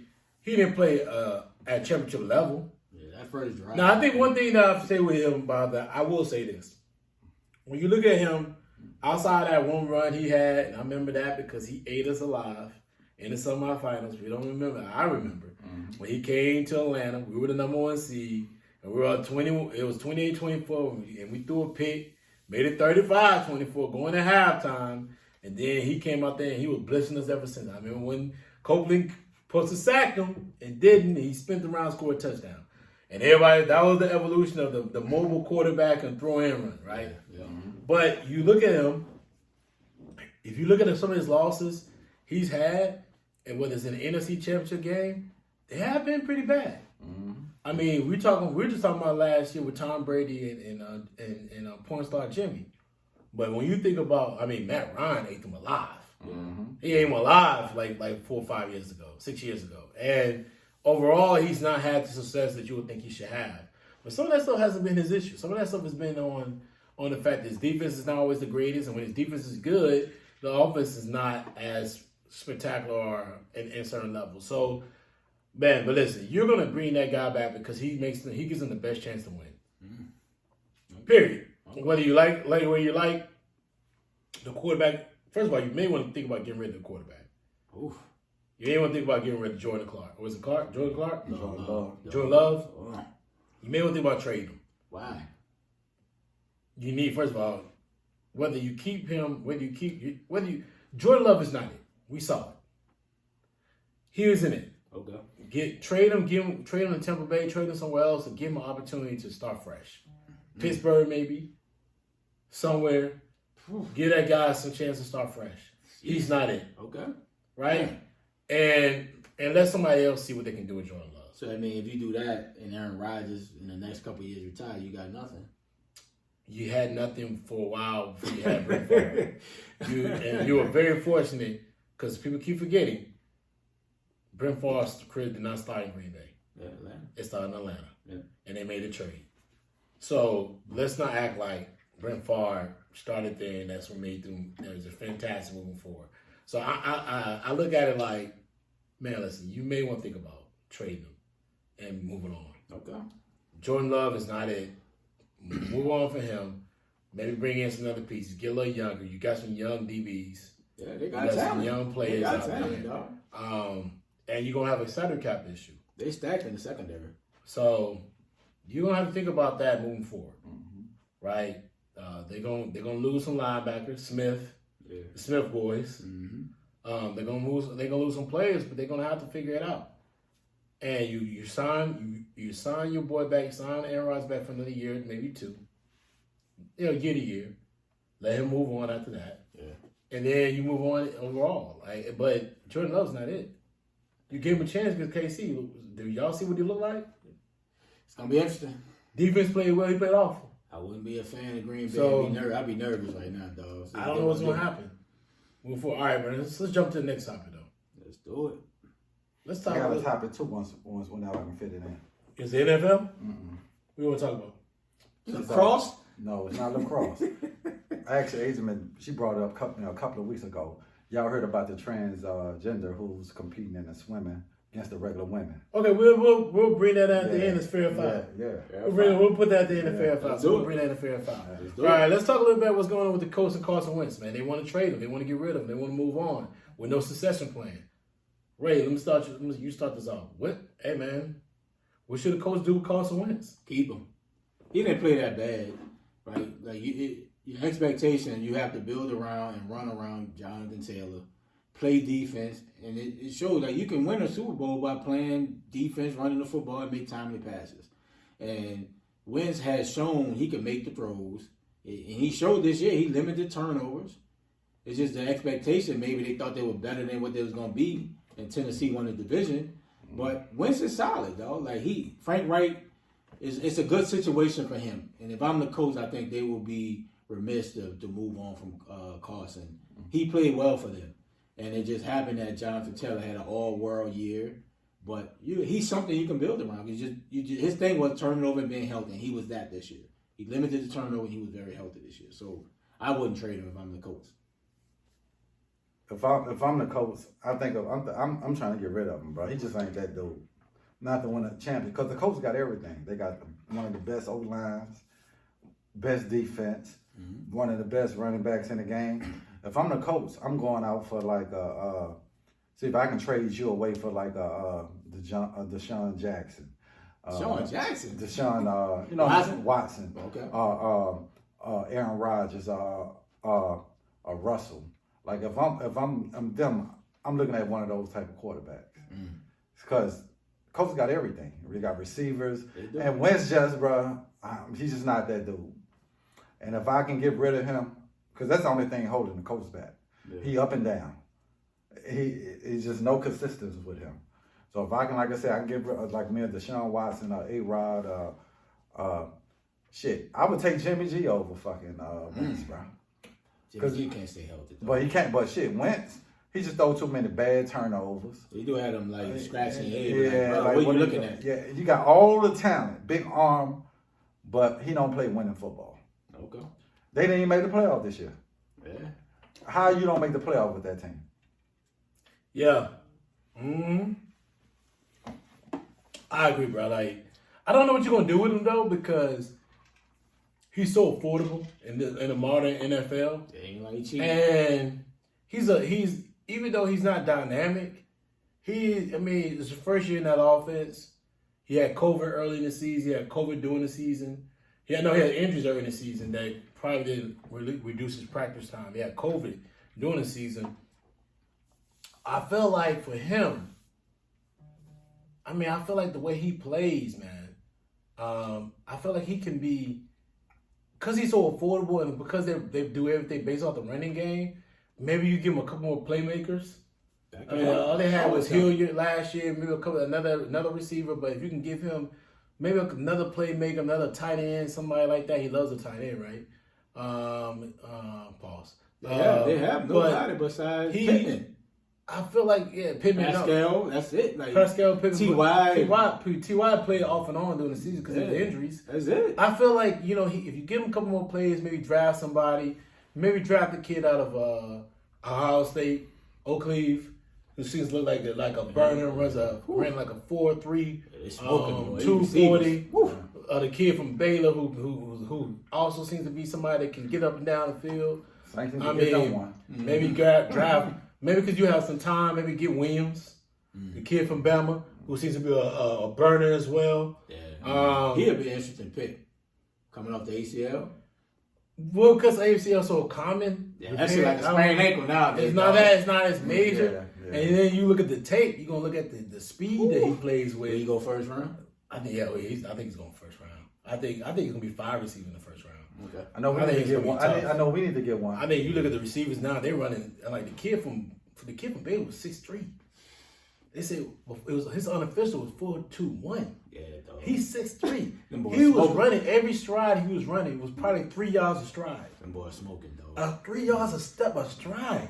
Do you know what that is to run 3 yards a stride? And teach speed. Like that right there don't make sense. Dog. That right there that does not. If you can run 3 yards, that means once you get in full stride, he running. He get a first down in 3 steps. Like that don't make sense. That as soon as I see him run, like I watch it on my phone, and I'm looking at it like he just ran 3 yards a stride. You run it may be unofficial, but you run a 4.21. That boy smoking, dog. I mean, the other kid from Ohio State, he ran a 4.26, and the other kid from Ohio State ran like a 4. Ohio State got that work, dog. Like Wilson and Olave. First of all, that tells me why wasn't Ohio State even more explosive. You should have lost some games you lost the way you got that type of speed. Yeah, facts. That means either your line was awful or the coach was awful. I'm going on. So, but man, I look at that man and give him a couple more weapons and see what you do in the second year. Yeah. But you can't just go away from him because you traded. Almost like I think the trade went from the pick went from a second round to the first round. Yeah. You gave away a first round pick, so 30 picks in the first round for y'all. I mean, for them. Them boy got like 2-3 picks. Yeah, so I'm just like, you can't just be like, I'm gonna go away from him now. Yeah, you got. I mean, you gotta figure this out and make it work. Yeah. But man, I mean, I'm watching. I'm looking at the receivers. You gotta be thinking like, we get this kid. Get that kid. You can't go speed, bro. That right there is ridiculous. I mean, then this is a segue real quick. There's Jordan Davis, the tackle for Georgia, ran a 4.82 at 340. 4.82 at 340? That's the big dude, right? Did he tackle him? Yeah. That's it. The problem is, though, he can't. Yeah, if you watch him play, they watch him all season. He doesn't rush the quarterback at all. He got to play in a 3-4 scheme. He is awful because he has no motor when rushing the quarterback. He need a 3-4 scheme where he's just a run block stuff. Oh, you got to be a stuff. That's absolutely a 3-4 scheme. But they ran a lot of 4.3 there. Yeah, so he probably end up. He can play the 4.3. He's just not gonna be somebody that's gonna rush the quarterback. Yeah, right. He's just not. He doesn't have any skill set. But man, listen, Carson Weltz, man, they got to figure it out. Yeah, because you got to pick a quarterback, and there's not a. They ain't growing on trees. And this is not a quarterback draft this year. I mean, he probably is 2. I mean, it's Pickett, Willis, and Ryder, Corral from Ole Miss. But you got Ryder, the kid from Ryder ran fast too. Yeah. I remember, bro, we ain't worried about. I think teams gonna reach. They ain't worried about can he run. They worried about can he throw. I mean, Lamar Jackson running around that bitch and figuring out throwing, but he didn't run a 40. Yeah, come on. But I mean, Ritter ran so fast, and you figure like, all right, if we can teach passing and read the defense. No, you can't teach no passing football. No, it ain't like Lamar. But he threw at the combine. Yeah, but it's not like Lamar. You're not listening though. You're trying to make it two things that's not the same. But I'm saying, but if you look at Ryder. He may not be a first round, maybe in, but if you look at Lamar, even though he threw at the combine, he threw at the combine. Ryder ran a 4.49. That's great. Who gives a shit how fast he is? Mahomes ran a 4.8. Are you worried about Mahomes running? But yeah, I think Ritter throw the ball. He played well. He ran a 4.4. That's not. Can he throw? He looked decent from what I've seen. I ain't watched Cincinnati. I watched him in some games, but then I watched him against Bama. I ain't see that greatness. Absolutely, but Bama is a whole nother animal. But it's just I need to see more. I need to see what can he do he's gonna be a project. Because Lamar can throw a little bit though. Lamar can throw. His mechanics is just off. His mechanics wasn't that great, and it showed in the draft process. Mm-hmm. But overall, people were willing to take a chance on him because his abilities. Absolutely. Right, and that's what they're gonna do with this kid. Yeah, Ryder was not the type of player that Lamar was at Louisville. Nowhere near. Yeah, he was dynamic. Nowhere near. Lamar was dynamic. No doubt. Lamar was a beast at Louisville. Yeah. So you would take a chance on that type of talent. Because when free agent start in 2 weeks. March, beginning of March. Yeah. Next the week. 13th. Yeah. The 13th. Sunday. Yeah. Yeah. Next Sunday. Yeah. Mm-hmm. It's gonna be interesting, bro. We gotta get on the phone. We gotta figure out we're gonna. So I think Is Aaron Vegas Rodgers, happening or what? I'm down. Vegas For the happening or draft? what? The Draft? draft. We gotta get on the phone. Let's do it. You You gotta get on the phone. hit the people up, I'll man. be in Vegas. Hit the people, man. Everybody who's in Vegas and watch. If you're in Vegas, March When is the 24th. April. April, what? Early April. It's like, It always comes out right. It's mid-April. It's always mid around The schedule 20th. comes out right before the draft. Okay. Yeah, it's normally like around that. It's like the third weekend of April. But I'll be there for the 24th to the 28th in Vegas, man. So just anybody in Vegas, man, holla at your boy. You see me out there, man. You know, just let me know what y'all think about the show. But Call it a business trip. Yeah, absolutely. it's definitely a business trip. Networking. Definitely a business trip. All right, man. The moment's here. The moment's here. Yeah. You know what I mean? I know how you feel. Your guy, Coach K. Your guy, Coach K. Coach K. Coaching his last game Last game. at Duke University. And playing North Carolina tonight. At Duke, what's the name of Riley? What's the name of the Cameron Indoor? His last game. Last game, bro. Key, man. Man, it's gonna be Key, man. I know you're gonna be emotional. It's gonna be an emotional night. I know you're gonna be emotional because it's bigger than Duke. What Coach K had done to the game. That's what I'm about to ask. Give me your thoughts, man. What will his legacy be? Give me your thoughts about how Coach K is overall influence in college basketball, and what do you think his lasting legacy would be once he walks off that floor for the last time tonight? So Coach K impact on basketball is bigger than basketball.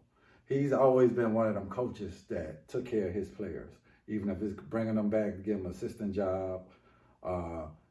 Players in if you listen to his ex-players, just like being a father figure to a lot of kids that, didn't have fathers, just teaching them how to be professionals, you know what I'm saying? And people realize Duke was nothing until Coach K got there.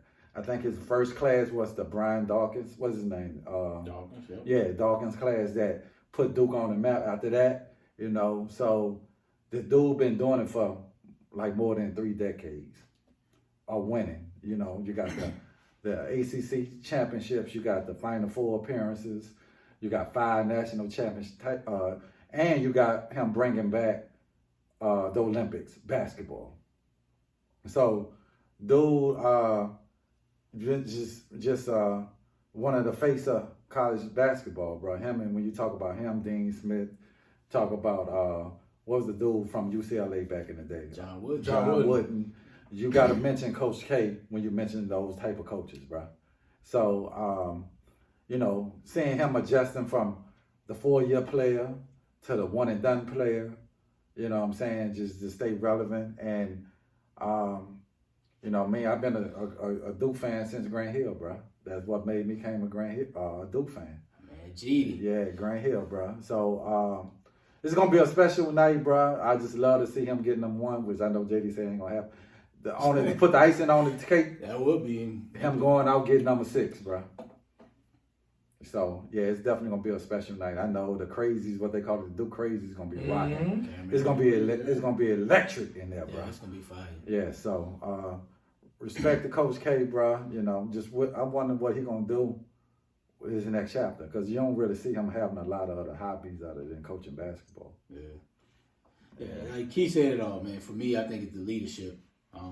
leading Team USA back from the grave. Like I say, adapting to the new style of basketball, college basketball with the one and dones. And, you know, he was on record saying, like, I would never recruit one and dones. Like, he was always about the 4-year player. And to be able to adapt, bring, you know, coach NBA players. You know, it's hard to coach an NBA, dog. And I think that's one of the reasons why he never went to the NBA. Because in the NBA, if you don't want to play, you ain't playing. I don't care who the coach is. And he revived USA basketball. And I think any player that played in USA basketball would definitely say Coach K was one of the reasons why they would commit to playing in the USA. And long career, West Point to Duke, he revived a story program at Duke, man. He said, well, he didn't revive, he established. He made it. Yeah, he made it. Yeah, he did. Definitely made it. Yeah. He established so for me, I think his legacy would be one of the greatest leaders of all time. Greatest leader of men of all time for me.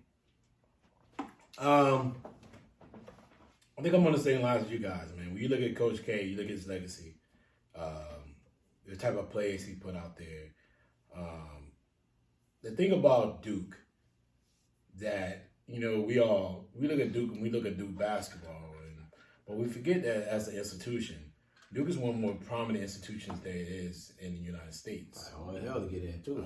It's very tough against a private university, if I'm not mistaken. Mm-hmm. And it takes a lot to get in. So me saying that to say this, the type of athletes that you bring in, the type of talent, you know, not always necessarily are, you know, opulent students.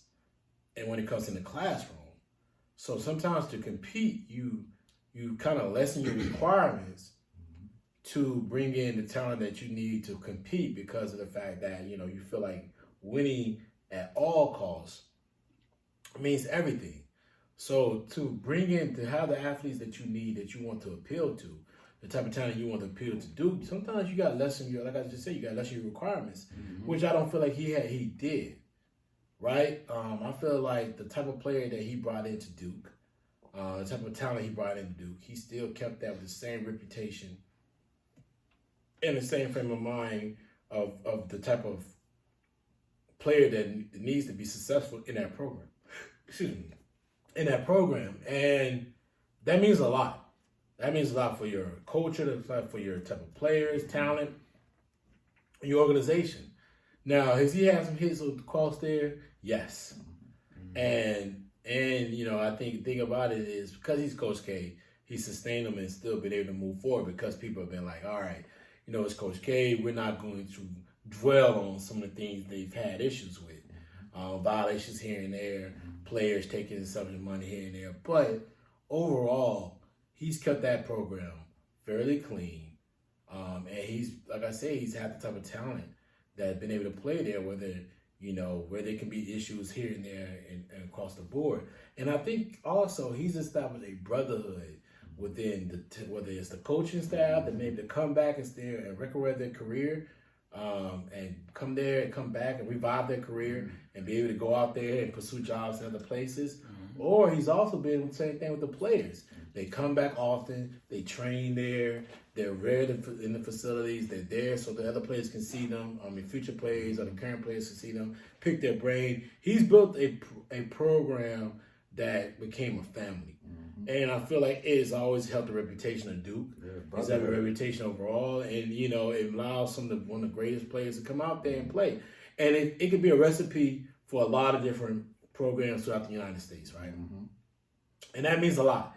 You don't always need to have the most prominent, all the resources in the world to be great. Sometimes you can build a program off of just your own formal frame of mind, merit, and talent. And then you can move forward and then utilize that as you actually acquire better talent. Right.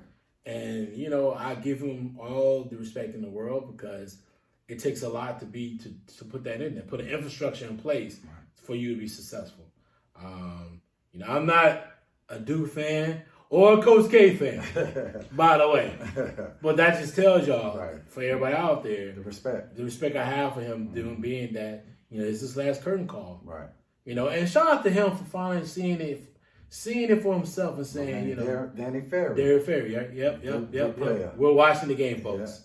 If you don't realize, we're watching what's going to lead into the game. But I don't think the guy even said, "Hey, can you take a picture of me?" He just jumped in the background and selfie. There you go. But anyway, it just says a lot about the type of talent, and even he had talent there. Though they would win, but they weren't winning big games. Right. They went. I mean, I remember when what's the dude he does? He's matter of fact, he's not here right there, but he's I know you're talking about Jay Billis, yeah. who does. And Jay Billis, by the way, if y'all don't pay attention on Twitter, he always does. He quotes all rap lyricists on a weekly or daily basis. Right? It's funny. He does everybody. But Jay Billis' team was good. Jay Billis was a really good college player. In the NBA, no. But college-wise, yes. And they won. People don't realize the people that Duke made it either to the championship game or to the semifinals with Jay Billis and that team. But he realized at that point, the Jay Billis talent was good, but wasn't good enough for them to win the championship. Especially when you had cats coming behind it, like when UNLV came with what they had. And Georgia Tech was bringing in Kenny Anderson, triple weapon, excuse me, with Brian Oliver and Dennis Scott. Right. And I just said Kenny Anderson. Then coming back not with just them, they also came back with they had Travis Best, but before Travis Best, they had a kid out of Coney Island. Oh, Steph Marbury, and they had the Barry, one of the Barry sons, and they had the other dude. It's another guy. Chris Bosh was there, but he came a lot later. Yeah. But the other guy is his number's number 15. I just can't think of his name right now. Oh, Matt Hartman. Yep, that was him. Yeah, he came. And he came. Nice, boy. That was the three. It was him. It was Steph Marbury and one of the Berry boys. Right. Man. So they had, and that's back when the ACC was loaded in basketball. Yeah. It was a basketball league then, and it was loaded. It must have been Dirk who paid the $70,000. You guys see there. And why are you even there, bro? How are you? Grayson Allen even there? Don't you got a game? They play Memphis. Don't Memphis play tonight? My man Grant Hill. There you go see Grant Hill. Grant Hill. The reason I came a Duke fan. Ain't Grant. Memphis play Orlando. Nobody even care about Grant Hill anyway. Where's his wife at? I saw her. There she is. But 10 million. But yeah, man, it's just great. And folks, like I said before, we're watching this live. It's just great seeing, there are a lot of his players get back there. Hopefully, all of them try to get back in there. I heard they're trying to get everybody back. But then and what you were saying, how him adjusted, because I remember that first year, UNLV washed them. I think they beat them by like 30. Yeah, they did in the semifinal game. And then the next year he recruited Grant Hill. Yeah, he was a freshman. Yeah, Grant Hill as a freshman. Yeah. That team came back and beat them. But they also cheated. They also cheated. I'm just saying. They slowed the game down. And they also cheated and they having to call more calls ever. But as a Duke fan, we get that. But I'm just saying, for him the willingness to say, okay, I need to go get it. And then Greg Anthony got 4 fouls really early. It was Hunt and Anthony. They got him fouled super early. They got him fouled super early. And then Stacey Allman, they got him fouled super early. And then, because UNLV should have ran him out the building that game. They jumped on him early. But Duke done beat some legendary teams that you thought listen, didn't have a chance. They should have lost to Butler. That Butler played well. They should have lost to Butler. The ACC had so much talent back there. I remember. And the Fab Five, they washed them though. Yeah, they watched them. They watched them first and the second. Yeah. The first game. The first time they played them. Yeah. The second time they played each other in Michigan, it was a very close game.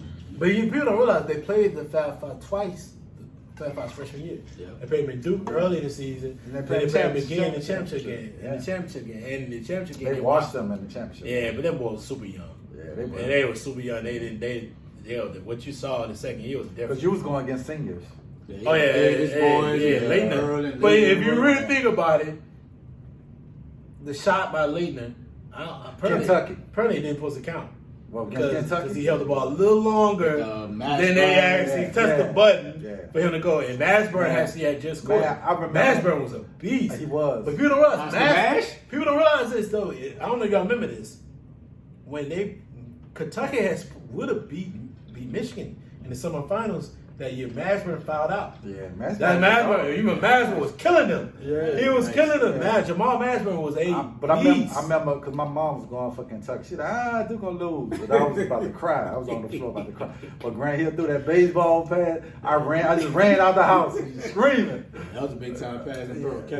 Travis Ford had a big game. Mashburn had a big game. College basketball back then. That was the shit. When you had players staying 3 years, 4 years. You knew the names. You knew the name. Now you knew know the name. They had a lot of development. You knew overall. You knew the names.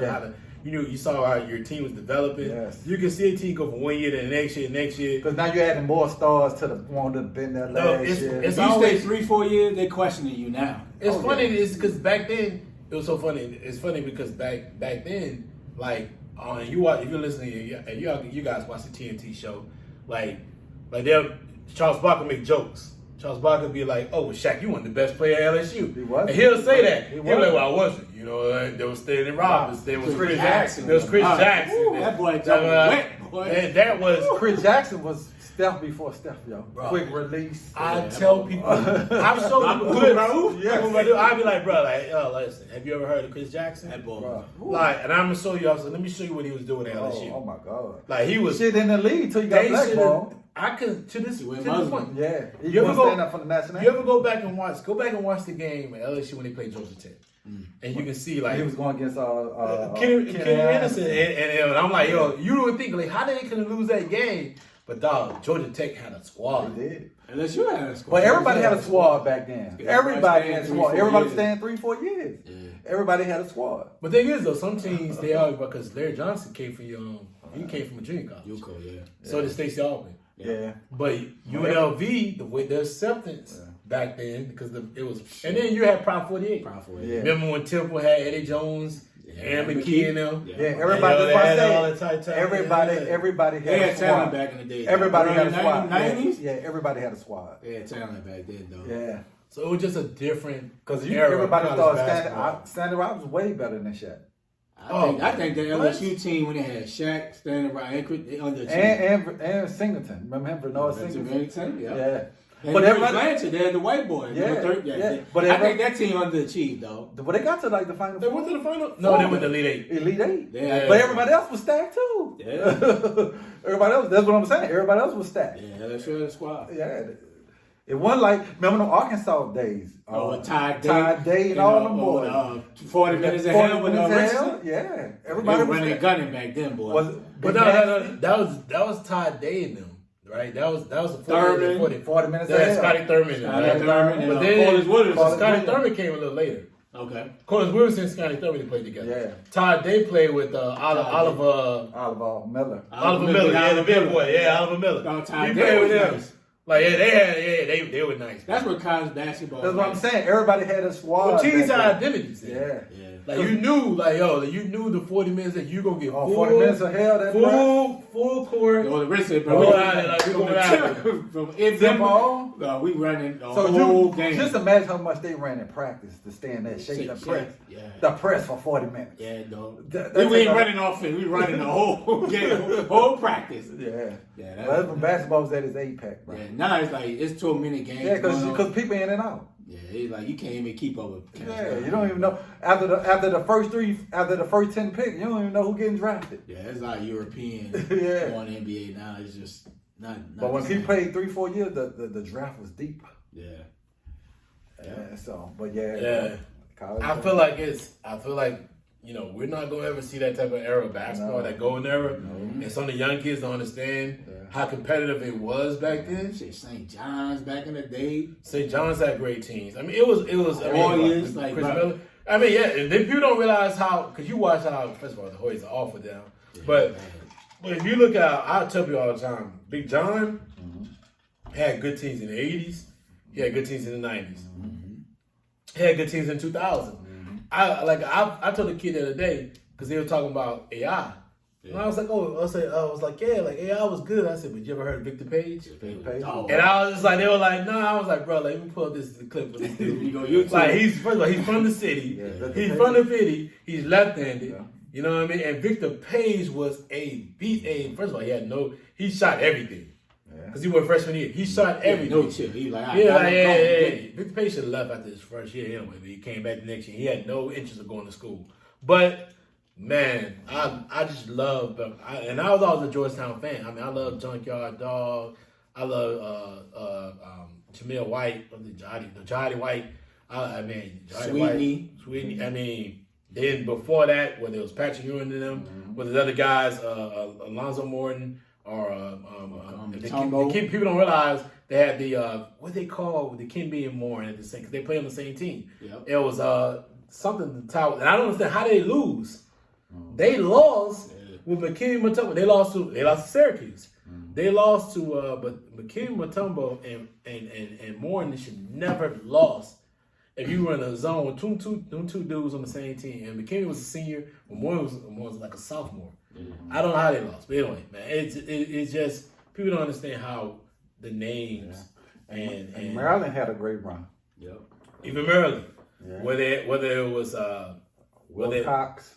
Chris Wilcox. Chris Wilcox. Chris Wilcox. Juan Dixon and them, and Steve Blake. Even before that, they had. What's the other cat name? Bias. No, after him. No, they had Terrence Woods. That he was a take a play of the year. They had the kid. They had Keith Booth. Yeah. They had. I'm trying to think of some other Maryland players. They had Keith Booth. They had Terrence Woods. They had Joe Smith. Yeah, that's all I was trying to they had Joe Smith. Joe Smith like number one pick? Joe Smith number one. Yep. So they had a lot of talent, bro. They're reminiscent of college basketball. College basketball was college basketball. But yeah, man. Yeah. But happy retirement to Coach K, man. Coach K. Good curtain calls. Coach K been in through all those eras we just named. Thanks. Yeah. All right, man. We're gonna send you off on the proper way with your damn cheating ass. All right, man. We got our last two topics for the day, man. You got to add one. You're gonna add one at the end of the day, fair or foul. But let's talk about MLB. Man, listen. They already canceled the first 2 weeks of the season. My question, man, I think it's gonna be a season. Yeah. But I'm not sure. But I'm gonna start with you, Ray, because you're like an MLB fan. To me, I don't. You be faking. You be faking. I'm a red star, man. You be faking. Nah, stop it, dog. And me, I'm still on my. By the way, folks, I'm still on my championship wave. After my Braves won the chip, our second chip of the year, and we gotta figure out what we're gonna do. We gonna sign. We can't sign no. We can't really put out a contract to what's name just yet because it's got to be a free agent point at some point. We can't sign him. I don't know why y'all be hating on me and my Boston Red Sox. Bro, because you is not a fan. You say you're a major league playoff fan. Bro, you facts. I do watch. You is the fake fan. I watch once you pull out, and I'm watching full season. I watch our dips. I watch the highs. I watch everything. I watch the signing. I watch everything, but I'm gonna start with you. This would there be a season? And then, man, and then also because of what's going on, because there's a lockout, are they MLB hating?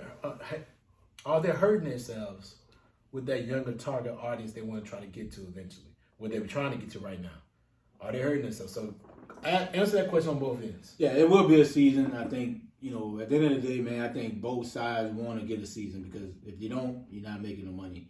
But I think the players have to hold out for cats that's not making a ton of money, the cats that's in the minor leagues that take a long time to get to the league. You have to hold out for them. Major League Baseball has been dishing out big time money, bro. $200 million deals, $150 million deals, all guaranteed. So if I'm the players, you got to hold out. There will be a season. You might miss some money for a few weeks or a month. Right now, it's 2 weeks of the season that's not going to be played. But you got to hold tight, man, because at the end of the day, these billion-dollar owners are going to make money off the field regardless. Don't cave, right? Like, it's the pressure of you want to make the money course, you want to get going, but don't cave, man. And as far as the younger owner, the younger audience, MLB don't care about that, right? They talk a good game of supporting the Little League World Series, the RBI organization with the younger youth, and especially African Americans, to get more African Americans to play baseball. They care, but they don't care. they're making so much money, it's ridiculous. They might be bigger than the NFL, dog. When you can give one player 10 years, they're bigger. $200 million, $300 million, it's ridiculous the money that they're dishing out, bro. And I think that's why they truly don't trip, right? They don't care about the younger generation. It's the old-time American game, right? They expect the fathers to bring their kids with their glove to the games, and that's how they build a fan base for a generation. They don't care about the average black kid or the average kid that's coming up through grade school playing Little League. They don't care about that. They know they're going to make their money regardless. From the beer money. Man, just a side note. I went to a game in Petco Park in San Diego, bro. The bill was $24. Bro, ridiculous. Like, dog, I sipped that beer the whole 9 in it. I'm like, man, I refuse to give these people these kind of money. But they don't care, dog. They, like I said, they talk a good game as far as the RBI program, the Little League, but they are the old-time America's pastime game for a reason, and it's going to continue, but they will have a season. They may take a little backlash, but, people still going to watch, man. There's so many games anyway. People ain't watching every game anyway. 162 games is way too much. Way too much. So y'all be getting mad at me? I can't do all that, bro. Yeah, like you said, so for me, bro, like, they don't care about the younger audience. I think they're going to eat regardless. And for me, it might be better for the game having a shorter season. Yeah, for me, I respect what they do, bro. I think the NFL players should take a page out their book. You stand up to make your money because you know what these owners are making. Right, man, killing. Right. And so they want a season just like you want a season. Yeah, they want to eat too. Because without a season, they ain't making billions of dollars. Facts. You know what I'm saying? And to get what you want, it always starts with money. Yep. Even back in the day, when it came to boycotting, they said, we're going to hit them where it hurt. You can talk all you want, but when you start affecting people's pockets, that's when people starting to listen. Yep. So I always respect how baseball players go about their business. They what you call the people, when you work for their union. Yeah. I always respect how they go about getting stuff done. No, we're going to hold out. Because we know at the end of the day, y'all want a season just like the players want one. Oh, yeah. And it make it easy they can do it because they're already making a lot of money. Yeah. And they probably got a union, I'm probably in faith of that. Y'all put money into every year that when you hold out, we can pay some of the players that ain't making probably a lot of money. So I just need these NFL players to follow their motto, bro. And when it comes to negotiating, coming back to the deal for giving a new, what they call it, collective bargaining agreement, you got to go that route to make billionaires listen to you. Yeah. And like I said, man, baseball making a ton of money, though. A ton. Yeah. Right? And like I said, it might be better for the game to reduce the number of games. 162 games is a lot. It's a lot of baseball. But you need that to pay those $200 million contracts. But they're not selling out every game. Yeah. But TV money. Yeah. TV gonna be there. But I'm saying you get money every time you're on TV for 100 and some games. Yeah, but I do feel like this. Like, I don't think they're the model anymore. I think the model of the proper a play association when it comes to professional sports is the NBA. The thing is, you don't want to have a stoppage in the season. You want to be able to share revenue, get as much money as you both can get, and not have stoppage in the season. And it's two of the last 3 years they've had stoppage. 2 years ago they only had a 60-game season, right? That wasn't COVID. Mm-hmm. That's because of the fact that they collective bargaining agreement stopped it. Mm-hmm. So I don't understand. Like, at this point, I'm not really understanding what's going on with this one. I've tried to keep my ear to it, and they've been having these issues, but financially. But I mean, there's two things going on for me with the NFL. With the MLB. Number one, they keep having these stoppages where when it comes to contracts and it comes to other revenue, sharing revenue across the board, and it keeps showing that like it's certain teams, whether it's like Detroit Tigers, whether it's a small market team, Cincinnati, they're just having issues with being able to pay and supply and do supply and demand when it comes to their teams. Right, so when you see these type of teams, these small market teams that can't sustain the same level of revenue streams, throughout the year because of the fact that they just don't have the talent. They're just not very good. I don't understand what's going on, right? Like, I don't understand what it is. So what is that? What's going on with that level that these teams, because they're the ones, to me, in my opinion, that really causing a lot of issues. And then you have like the Marlins, we just said Miami's a decent or good market, but they suck. Yeah. Like, you have all these teams that, like, you know, that are sucking or decent or good or average, but it just seems like it doesn't make sense to me, like the way MLB managed or handle their business. Yeah. But then when we're talking about like appealing to like whether it's minorities, whether it's, you know, Black Americans or, you know, different minorities out there in the states of the universe. And to me, it seems like the appeal is just not there anymore. Mm-hmm. Like, you know, like as far as an athlete, a young athlete, you really got to be able to instruct it and be shown how to understand or to be involved in baseball. Mm-hmm. Because baseball, to me, is not promoted to the level where the young talent they even do have, people even know about them, unless it's just about social media. Yeah. Like, outside of that, you look at the kid from San Diego. He's a beast. But if San Diego's not in the playoffs, you're not gonna hear about him again.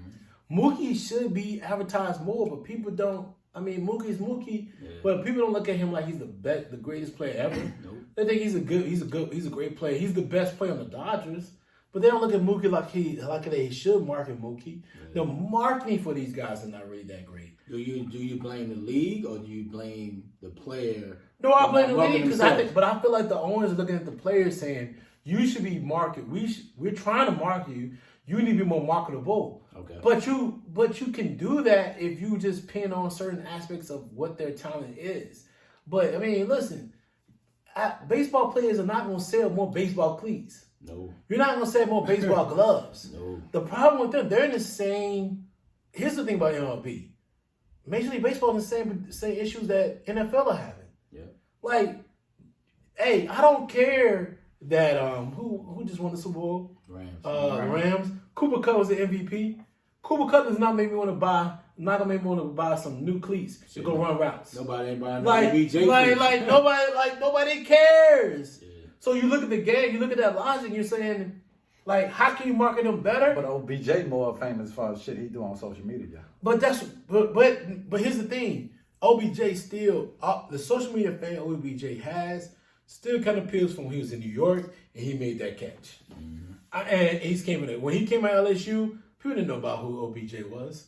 Right. He didn't have the appeal he has. But I'm saying him on the fashion stuff, him on social media. That allows him about his interaction, his friends, all that type of stuff. Yes. Yeah, but that's the thing about MLB.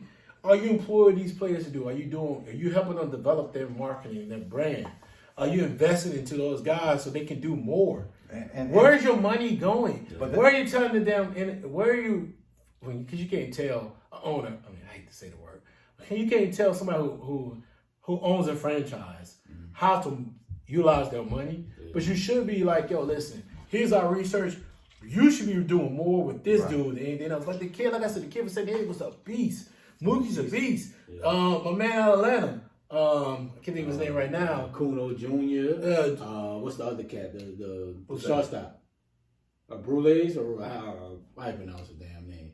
The shortstop. For Atlanta? Yeah. For the Braves? You got Kuno Jr. You talking about, but Kuno Jr. is the star. Yeah, no doubt. You talking about start with a Brules. The little guy. Yeah, the little dude. Short guy. But he's not the star. Yeah. He's a good player. Yeah. But I mean, Kuno Jr. should be over marketing for that dude.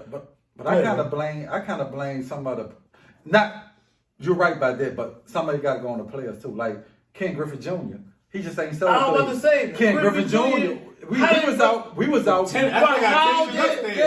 want a junior star. I bought something like last year. But Ken Griffey Jr. was marketing himself outside by himself. But how did they? You got to look at that and take that in and take what did we do? Because I had some Ken Griffey Jr. What did we do to make Junior who he is now? Yeah. I mean, Junior still, his sneakers still sell out. Yes. I own a pair. I got a pair. I got the black and but he got his and teal ones. Yeah. I got the black and teal ones. Same thing with Dion, but they got themselves more in commercials. You got to go outside with your agent and say, look. You gotta be look. how can you appeal yourself? It's kind of like a rapper, right? But that only helps Major League But Baseball. listen, it's kind of like a rapper. Sometimes you can't wait on a record label. Fact. You got to go out there and make yourself hot. Yeah. I only can put you in front of the TV, but you got to go out and make yourself sellable and I'm watching them to the fan. Because Ken Griffey Jr., shit, we was all, bro, I'm going to get them. He wasn't trying to Griffey sell. was hot, boy. He wasn't just trying to sell cliques. Yeah. I'm going to make some Nike. I'm going to sign with Nike. I'm going to come over to design. And shit, his jersey, then the color with that Marlin, with the kid, you had the man, it was, but I know them shoes was hot. The tennis was fire, boy. Yeah, so a lot of the players like Mookie and them, y'all gotta sell yourself, bro. Don't just wait on the baseball. I agree, but sometimes it has to be some personality development. It's gotta be some development. Like you gotta invest in these guys. Be like, listen, you have to say yourself. You gotta do a little bit more. Mm-hmm. And some of these guys just line up and play baseball. Yeah. Everybody talk about Mike Trout, right? Like, oh, how great he is. But that dude got to be the boring person ever. Like, nobody knows. And then he's the worst. He did the worst thing. He left one organization to go play for an organization that's the seller of the damn division. Yeah. So, like, what is it? What can they do to really come and appeal to the? And I get you putting baseball parks in the hood. Ain't nobody playing them shits. Everybody making that shit a damn soccer field. Yeah. So it's just like, yo, you got to be able to understand, like, what is it that you're trying to appeal to? Yeah, the players going to have to. The players in the area. Yeah, the players going to have to say, I'm going to have to market myself too. You know what I'm saying? Make money on the field. But a lot of them getting 200 million, 150. They looking like, that's yeah, even the $300 million deals. Yeah. I mean, look at those are just that's on the field action. Yeah. Right? But not everybody's getting $300 million. Not everybody getting $200 million deals. Right. But you got to be able to understand now, like, what are you doing off the field? Yeah. You got to like, do something. Because I don't think nobody will ever hotter than Ken Griffin other than like I said, what is your 3 Ps? Your 4 Ps? Bo Jackson. Yeah, Bo. Bo was playing 2 different sports. Yeah, but he made dominating. Yeah. So it's just a different level. Yeah, you got to market yourself. You got to market. Man, get to the season, man. I need to see my Mets, man. We signed some players. I'm ready, man. Let's go. Yeah, y'all trash, boy. Call it what you want. We gonna be back, baby. So we might gotta add one more topic. Y'all saw the breaking news? Let's do it. With it was earlier today with the chick play basketball arrested in China. Yeah, Russia. Russia. Well, hold on. Let's do your topic right now. Go ahead and verify. Yeah, so we wanna, this is a big thing going on. A lot of people I don't think a lot of people talking about it. Mm-hmm. That transgender is competing with regular women, and she breaking all type of records. You know what I'm saying? She killing the sports. Do you think that's fair? Because you, at the end of the day, I know you respect transgenders and all that, but you still got man hormones. I know now they talk about you can take different type of pills to reduce the hormone, but do you think that's fair that a transgender should compete with regular women in a sport, any sports? So I guess I'll start this off. This is going to be very controversial, but I'm going to be honest with you. No, I don't think it's fair at all. If you're born a man and you're trying to compete in a lady or a woman's sport, it just doesn't identify. It doesn't, and to me, there's no translation to it. I mean, even a weaker man, I'm not going to say the weakest man, but a weaker man can still be stronger than some women. In certain aspects, just a physical strength of a man, it is what it is. Just our bone structure and our density of what our bone structure are, our adrenaline, everything else that happens within men, it's just built differently. And you can try your best to decrease it hormone-wise. Unless you're catching somebody at the age of like 1, it just doesn't work.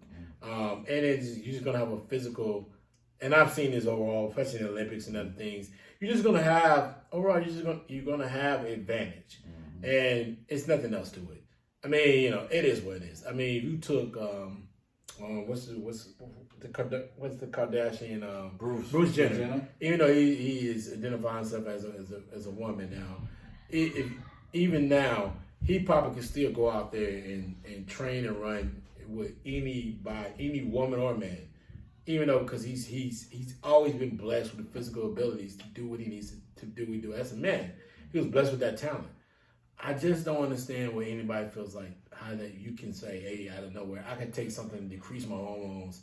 It is what it is. You were still born with abilities that can allow you to be allow you to have the talent and you do what you need to do.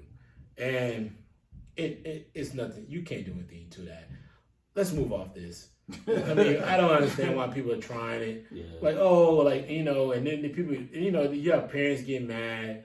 You have one parent getting mad on one end because, the child used to be this and now is translated over to a different gender and they want to compete in this sport. And they're like, some parents that are upset because of the fact that happened. And then you have some parents that are mad because they won't let the child compete. And I'm like, well, no, he or she could not. Now you never hear a young woman who trans over to a man compete in a man's sport, right? Because you'll never see that. You know why? Because it ain't gonna happen.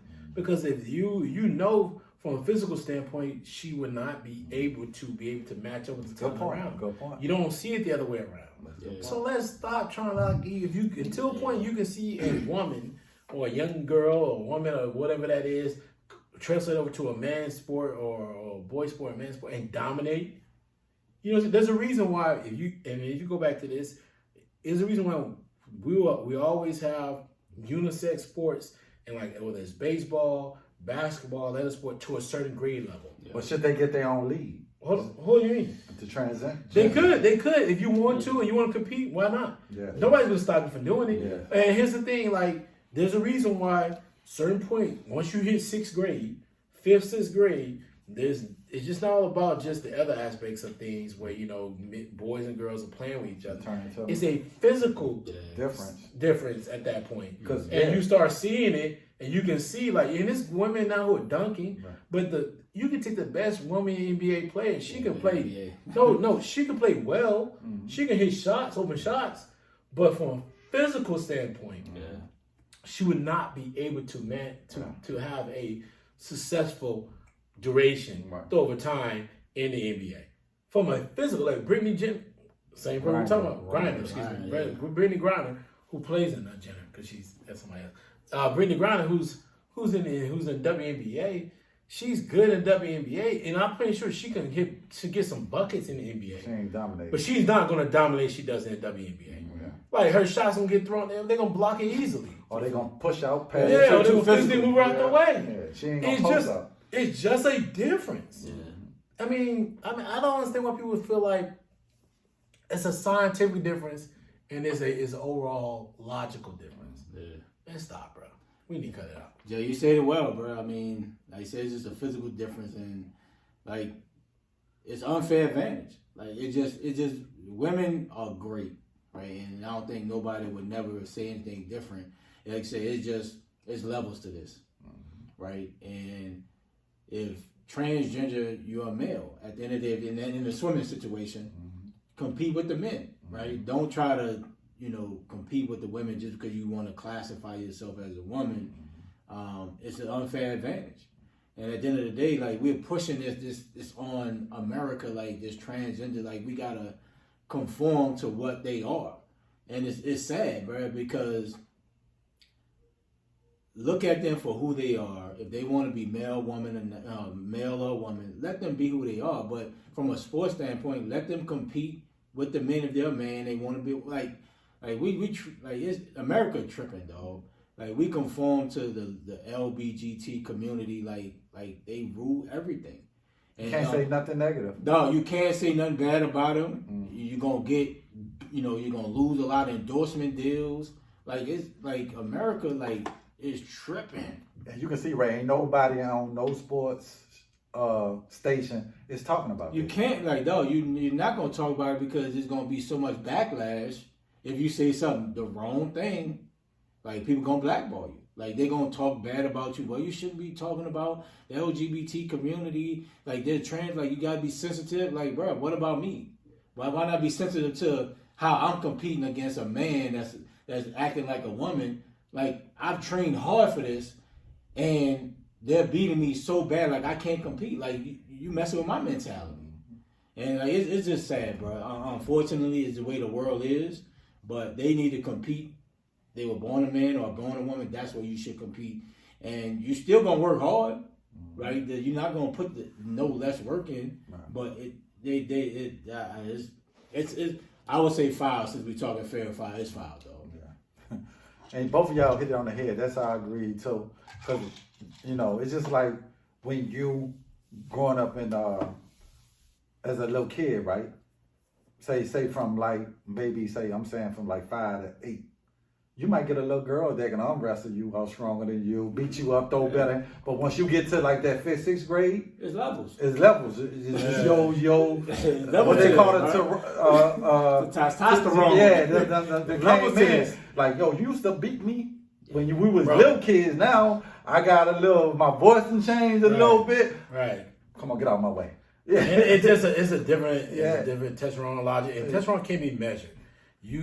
Some people have more, some people have less, but at the end of the day, it comes off like the physical development of a boy versus a girl. It's a different frame of mind. That's why women brains and their frame of mind develop a lot faster than boys. Yeah. It's they think quicker, and they still think quicker and smarter than us at times, especially definitely in a lot of different ways than we do. And it's just a different frame of mind. I remember, and it's a quick story here, like you just said, quick story. I met this girl, Jim Marie Wise. I mean, this young girl, she was good. She was super good.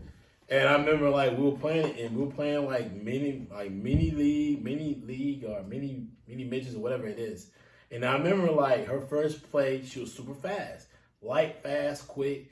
And there's really no concept what's going on. People don't know kids, we don't know what we're doing, right? We don't know at that point what's going on. We don't know what we're doing. And I think they gave her the ball. And, she took off. She's fast. She outran us and ran for a touchdown. I remember our coach yelled at us, and we got a little pissed off and annoyed by it. So I remember, and I know how to play. I know how to play at a certain level. I remember she ran passes, and I remember how she was doing her little. This is back when Rudy was doing the things, the little Willie Green thing they were doing, like she was doing. I remember she did that, and somebody can contest to this. And he knows what I'm talking about. Literally, the very next play, she came around that corner. Dude, I'll never forget it. Dude, the little tackle dude kind of stood up and looked. And maybe the spotlight, maybe he saw something going on. Maybe he saw something going on in the sky. Maybe an eagle flew by. I don't know what happened. He didn't block at all. We were annoyed. Our coach yelled at us. We went at her, and we broke her leg. So she got carried off the field by ambulance. Like, hey, this girl, no. I know I know her to this day. She still says that to me when she sees me. Or even when you broke my leg, and I be like, I remember that because we caught her. I could remember what's her name, Spender, and I came flying in there, kind of with the helmet, right on the part of her leg that probably I shouldn't have did. and at the end of the day, we broke her leg. Man. And I think I had to be like 7 to 8 at the time. Mm-hmm. And it's just I don't think my mom know this story. But she know it now. But at the same time, it's just it's situational. Yeah. That happens. Mm-hmm. And it's just a difference of, it's just a difference of physicality and growth. And, listen, but anything else, when it comes to women, they are just as our equals, if not superior. Mm-hmm. You know what I mean? And like I said before, especially when it comes to thinking, believe it. They think quicker and faster in a lot of different ways than we do. Mm-hmm. But when it comes to this, I just don't understand it. I don't, because it's never the other way around. Yeah. Right? It's never the other way around. It's never like, that logic. It's never like woman transformation to a man and like, we're going to come this physical lead and play. It's not happening. Mm-hmm. Right. So it's just like, listen, man, what are we gonna do with that? Yeah. Nothing, man. So I'm gonna always say it's foul because it doesn't make sense. Yeah, thanks. Well, just leave it alone. Let them have their sport. Yeah. Let them do what they do because women train hard. Yeah, and we training hard to get some of the best women out there, and it's tough. Because she's been dominating, bro. Yeah. She. Yeah. You gonna call her she because we respect her, but it's not fair. What do you? And you dominate against people who physically was not built to dominate against you. Yes. Even when they train, they're not built to dominate against you. Yeah. And I was just saying, it's just shocking. I'm not surprised, but no one is.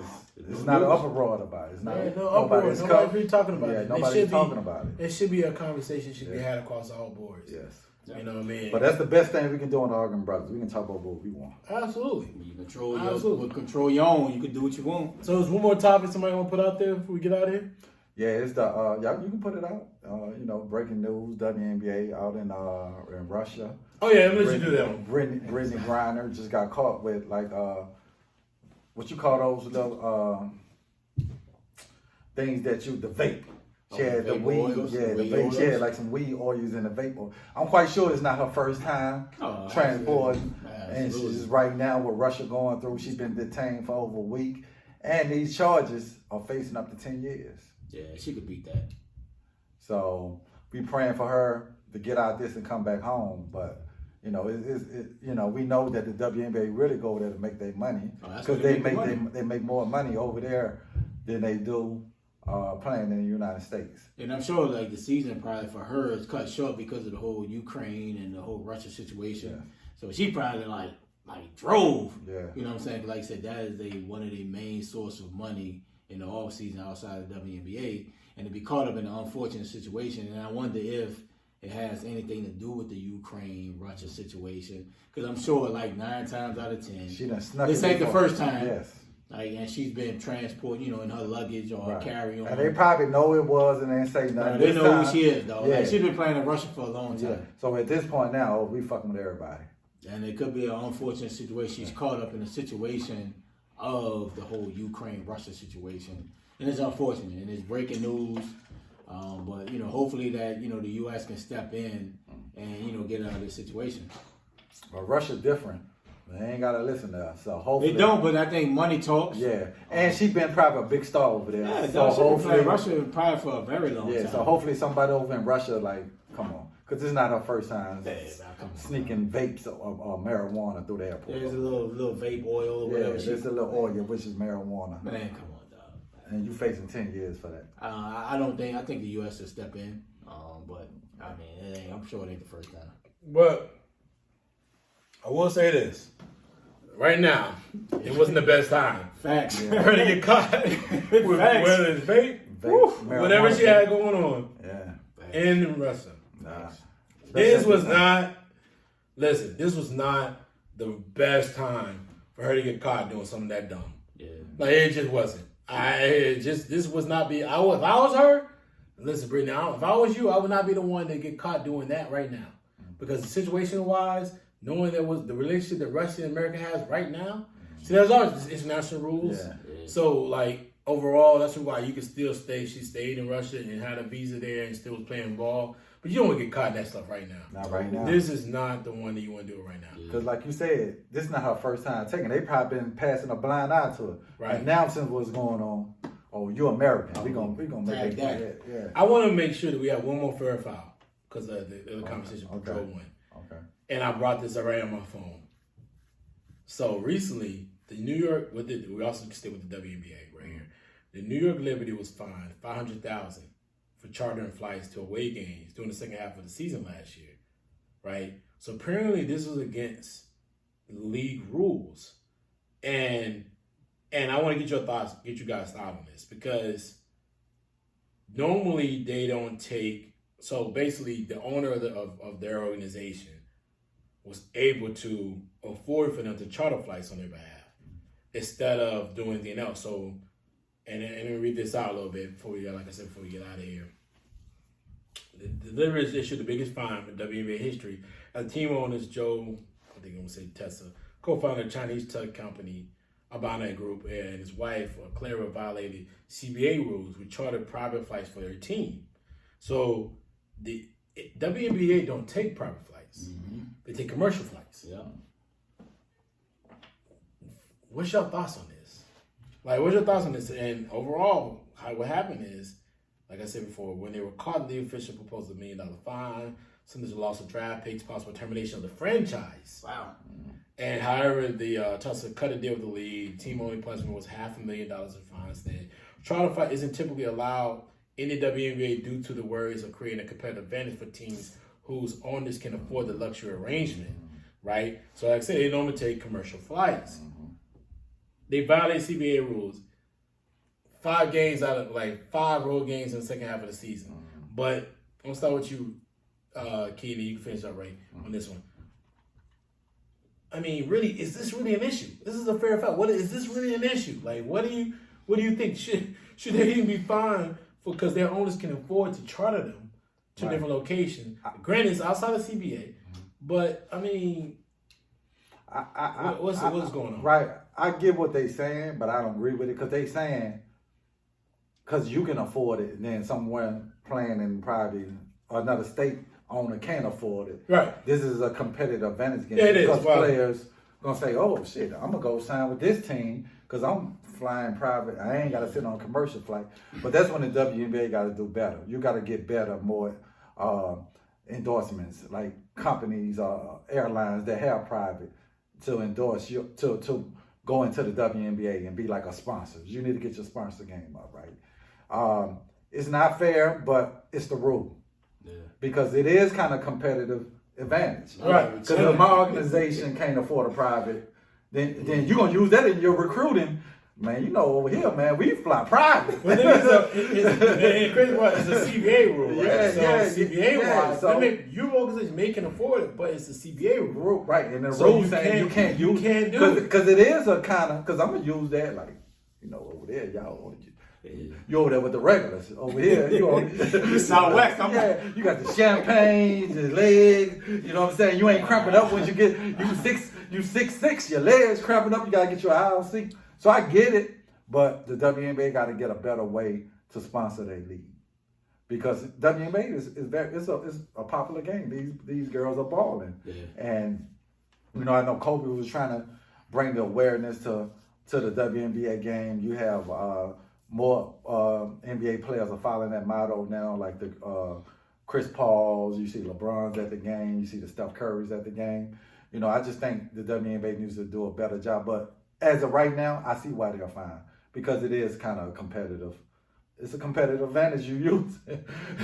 But you know, and I get what they're saying, like, shit, we can afford it. But someone who probably got a WNBA team in Oklahoma or somewhere, you know what I'm saying, can't afford it. So, and then you know the word get out with, damn, they flying private. Yeah, we on commercial. Yeah. You know, so I get it, but I think that's when the marketing, what we was talking about, you got to go out there and get these endorsements where you can get more money into the league for these players, where they ain't got to go overseas and all this and that after they all season, right? Yeah. And you got to find a way to market the game where men and women and, you know, go to these WNBA games. You see now that how a lot of WNBA players in the off season are taking the ESPN jobs. Yeah. They're becoming commentators during the off season where they ain't got to go play in Russia. Yeah. You know, they got the one girl right now on ESPN. Candace Parker. Yeah. But it's only so many jobs that the WNBA players going to apply for. Yeah. So I get it. Yeah, I think it's fair. Like I said, CBA is CBA, but I think if I'm the players, you have to hold out for what you want, right? Like we sell our souls because of money at the end of the day. And these women don't make a ton during the WNBA season, so they feel like, well, we just gonna take what the owners give us. But from an owner standpoint, bro, and I don't know it, and I'll have to look it up, bro, I'm sure a majority of them are owned by NBA owners. You know what I'm saying? So they got the money. Is whether or not they want to shell out the money for private charter, just like they do private charter for the men teams, right? Yeah. And like I said, the commissioner of the WNBA has to, you know, bring in more revenue for the team, for the league. And I think the WNBA team, the women's game, has gotten a lot more popular over the years to be able to bring in more revenue. But you want your players to be comfortable. Yes. Right? Nobody wants to fly Southwest if I can get a private charter. But, you know, a lot of them cats like 6'6", 6'7". Yeah, them women are tall. Like, they're built different now. Yeah. Right? So I think at the end of the day, I think as a league, if you want to continue to be great, you got to figure out a way to help these women, man. Right? You know, and, you know, make the game better. It probably will help the game. Not flying Southwest or Delta or whatever these other airlines that they fly. I think it helps at the end of the day, but I mean, it's fair because, like I said, it is a competitive advantage. Mm-hmm. If I got to fly on a charter and I'm relaxed, chill, my legs ain't cramped up in the middle seat, it's definitely a competitive advantage. Yeah. So I definitely see why they did it. Because they got to fight. They got to fight for better rules overall. If I'm the player, they need to argue. The CBA needs to be more competitive. Absolutely, it was more beneficial for them. Yeah, they have to fight for what they want. They were complaining about that during in the last few years about these commercial flights and going through that issues and back and forth. So, to me, here's my thing: if an organization has an owner who can afford them to fly chartered, they should fly chartered. Mm-hmm. Maybe your organization owner, you should have a better owner. Yeah. A more affordable owner who has money. Your owner don't have that money to do it, that's your fault. Can't own a team. That's what to me, that's what I'm saying when they need to come back to the table saying, hey, listen, CBA-wise, they may have to kill the league just because I'm not going to play for owner who can't charter flights. Right. Charter flights should be a part of the process. Yeah. Thought you were just as tall as anybody else. It helps the product at the end of the day. Yeah. Your knees get bad just like anybody else running down the floor. I remember I was in, that was years ago. I'm thinking I was in my 20s. I was in Reagan. I was coming back from New Orleans. And I'm seeing this when Carl Malone's daughter was playing. Mm-hmm. And they would play for Detroit. And I'm getting my bags out of the little thing. And I'm seeing all these women. They got heels. They tall as me. I was like, it is like, they walking around. And I look. And all the reason I said, damn, that's Carl Malone's daughter. Mm-hmm. And I said, oh, that's they getting their bags with me. Yeah, so in that commercial flight, you got, and listen, and here's the thing, what keeps the owner from, is there in the CBA that you can't fly Spirit?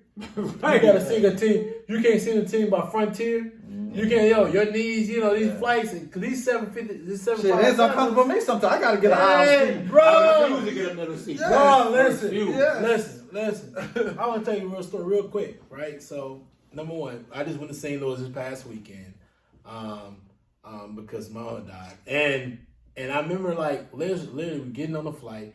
Like I paid for priority to get on the flight early. Yeah, and they end up the flight they end up going because of a fake snowstorm because it wasn't real. It didn't really happen for real in my mind. But the snowstorm I supposed to got on that the flight was originally got on, they canceled it. So I had to get on an earlier flight and leave at 12:50 that Thursday. Get on the flight. But I was like, listen, I told them when I put it like, hey, I need an out because Southwest don't do assigned seats. They, you get in at certain stages. So I get on the flight. I gotta get an outside seat regardless. I get an outside seat. A little girl come over there to the side of me. She gets on the right side, and think about it is the little girl was like, she's like, can I get on the other side of you? I'm like, yeah, sure. And her mom, she's with her mom. Her mom was beside the seat in front of me. She decides, she's like, well, Mom, where are you sitting at? Her mom's like, I'm gonna sit beside you, which means the middle. I was like, nah, you can get my seat. I'll get your seat. So I got us switch seats, right? Because I just knew I need to stretch my legs out. Especially on flights like over 3 hours, 2 or 3 hours. Yeah. Literally coming back, the flight was supposed to, it wasn't fully booked, but it ended up being booked to the fullest, right? It was only one, and my sister and me was on the same flight. We sat together. It was only one seat available, and they're waiting on this one person to come walking in. And I told myself, I don't give a shit if that person comes in or not. You keep your jacket right here, because I gotta have somebody, because I gotta put my bag in the middle so I can stretch my legs out between that, and I'm only 5'10" and a half. Like the way they had position these seats now. It's too crowded. They trying to get more people on the flight. Yeah, and I'm not about to stress myself out because of you. You sit in the middle like this. I try to get, because that's why I fly a lot of Southwest. I try to get those ones where if an emergency happens, you just want to open them. Emergency exit, of course. I always try to get emergency when I fly Southwest, I always do early check-in. Yeah, so I get emergency So I can check in. I can check in super early, so I can board the flight between row 1 to 10 passenger wise. So when I get in there, I'm gonna get that exit seat, so I can get a little comfortable. I'm gonna pay for an exit seat. And then when you fly international, I'm telling people don't ever fly economy. Always always go premium economy or above, so that you can get that. Because you fly international, you do premium economy. They give you little what's the name? They give you little seat levels and all that. They give you extra space. You just gotta understand. This is flight 101. Anybody out there understand that? All right, folks. So we're about to get out. We ended it. We ended our segment right there. We're about to get our last that was our last topic for the day. Better get out of here. Ray, man, give me your final thoughts. Man, great show, man. It's always good to be in the lab, cooking up another episode, man. Continue to support us. Continue to, ride what we're doing, man, with a lot of things we got going on from a marketing standpoint. But, yeah, let's keep riding with us, man. We're going to, do our thing, bro. Let me check GroupMe. Yeah, they put me on GroupMe. Yeah, group me, and you need to put yourself on phone to your ear. Get off what's the name, bro? Speakerphone. Yeah, get off speakerphone, big dog. We play tomorrow at 10 p.m. Yeah, boy, 10 o'clock and 11. All right, so we're gonna get out of here, man. Listen, but my last false birthday, man. Let's keep moving forward. We're doing great shit, man. So let's get out of here, brother. We out. And take us out of here. The door fee is $10. Please arrive at 9. You just forgot we were recording.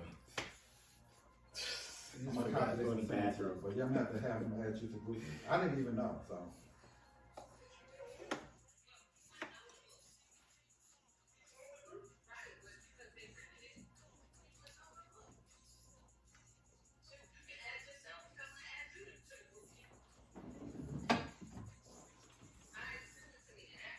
Is that Cash? To Cash, you can add us too. James, I'll do that. Y'all go. But you can put on what's her name? No, I'm talking the Colts. This team we got on. I didn't know. I ain't taking a price. I fucking know to check GroupMe. I'm gonna have him. What you talking about? That's not what we're talking about. Oh. We're talking about you on What? hold on. Let me end this joint. You were on speakerphone. We should hear your conversation. Oh.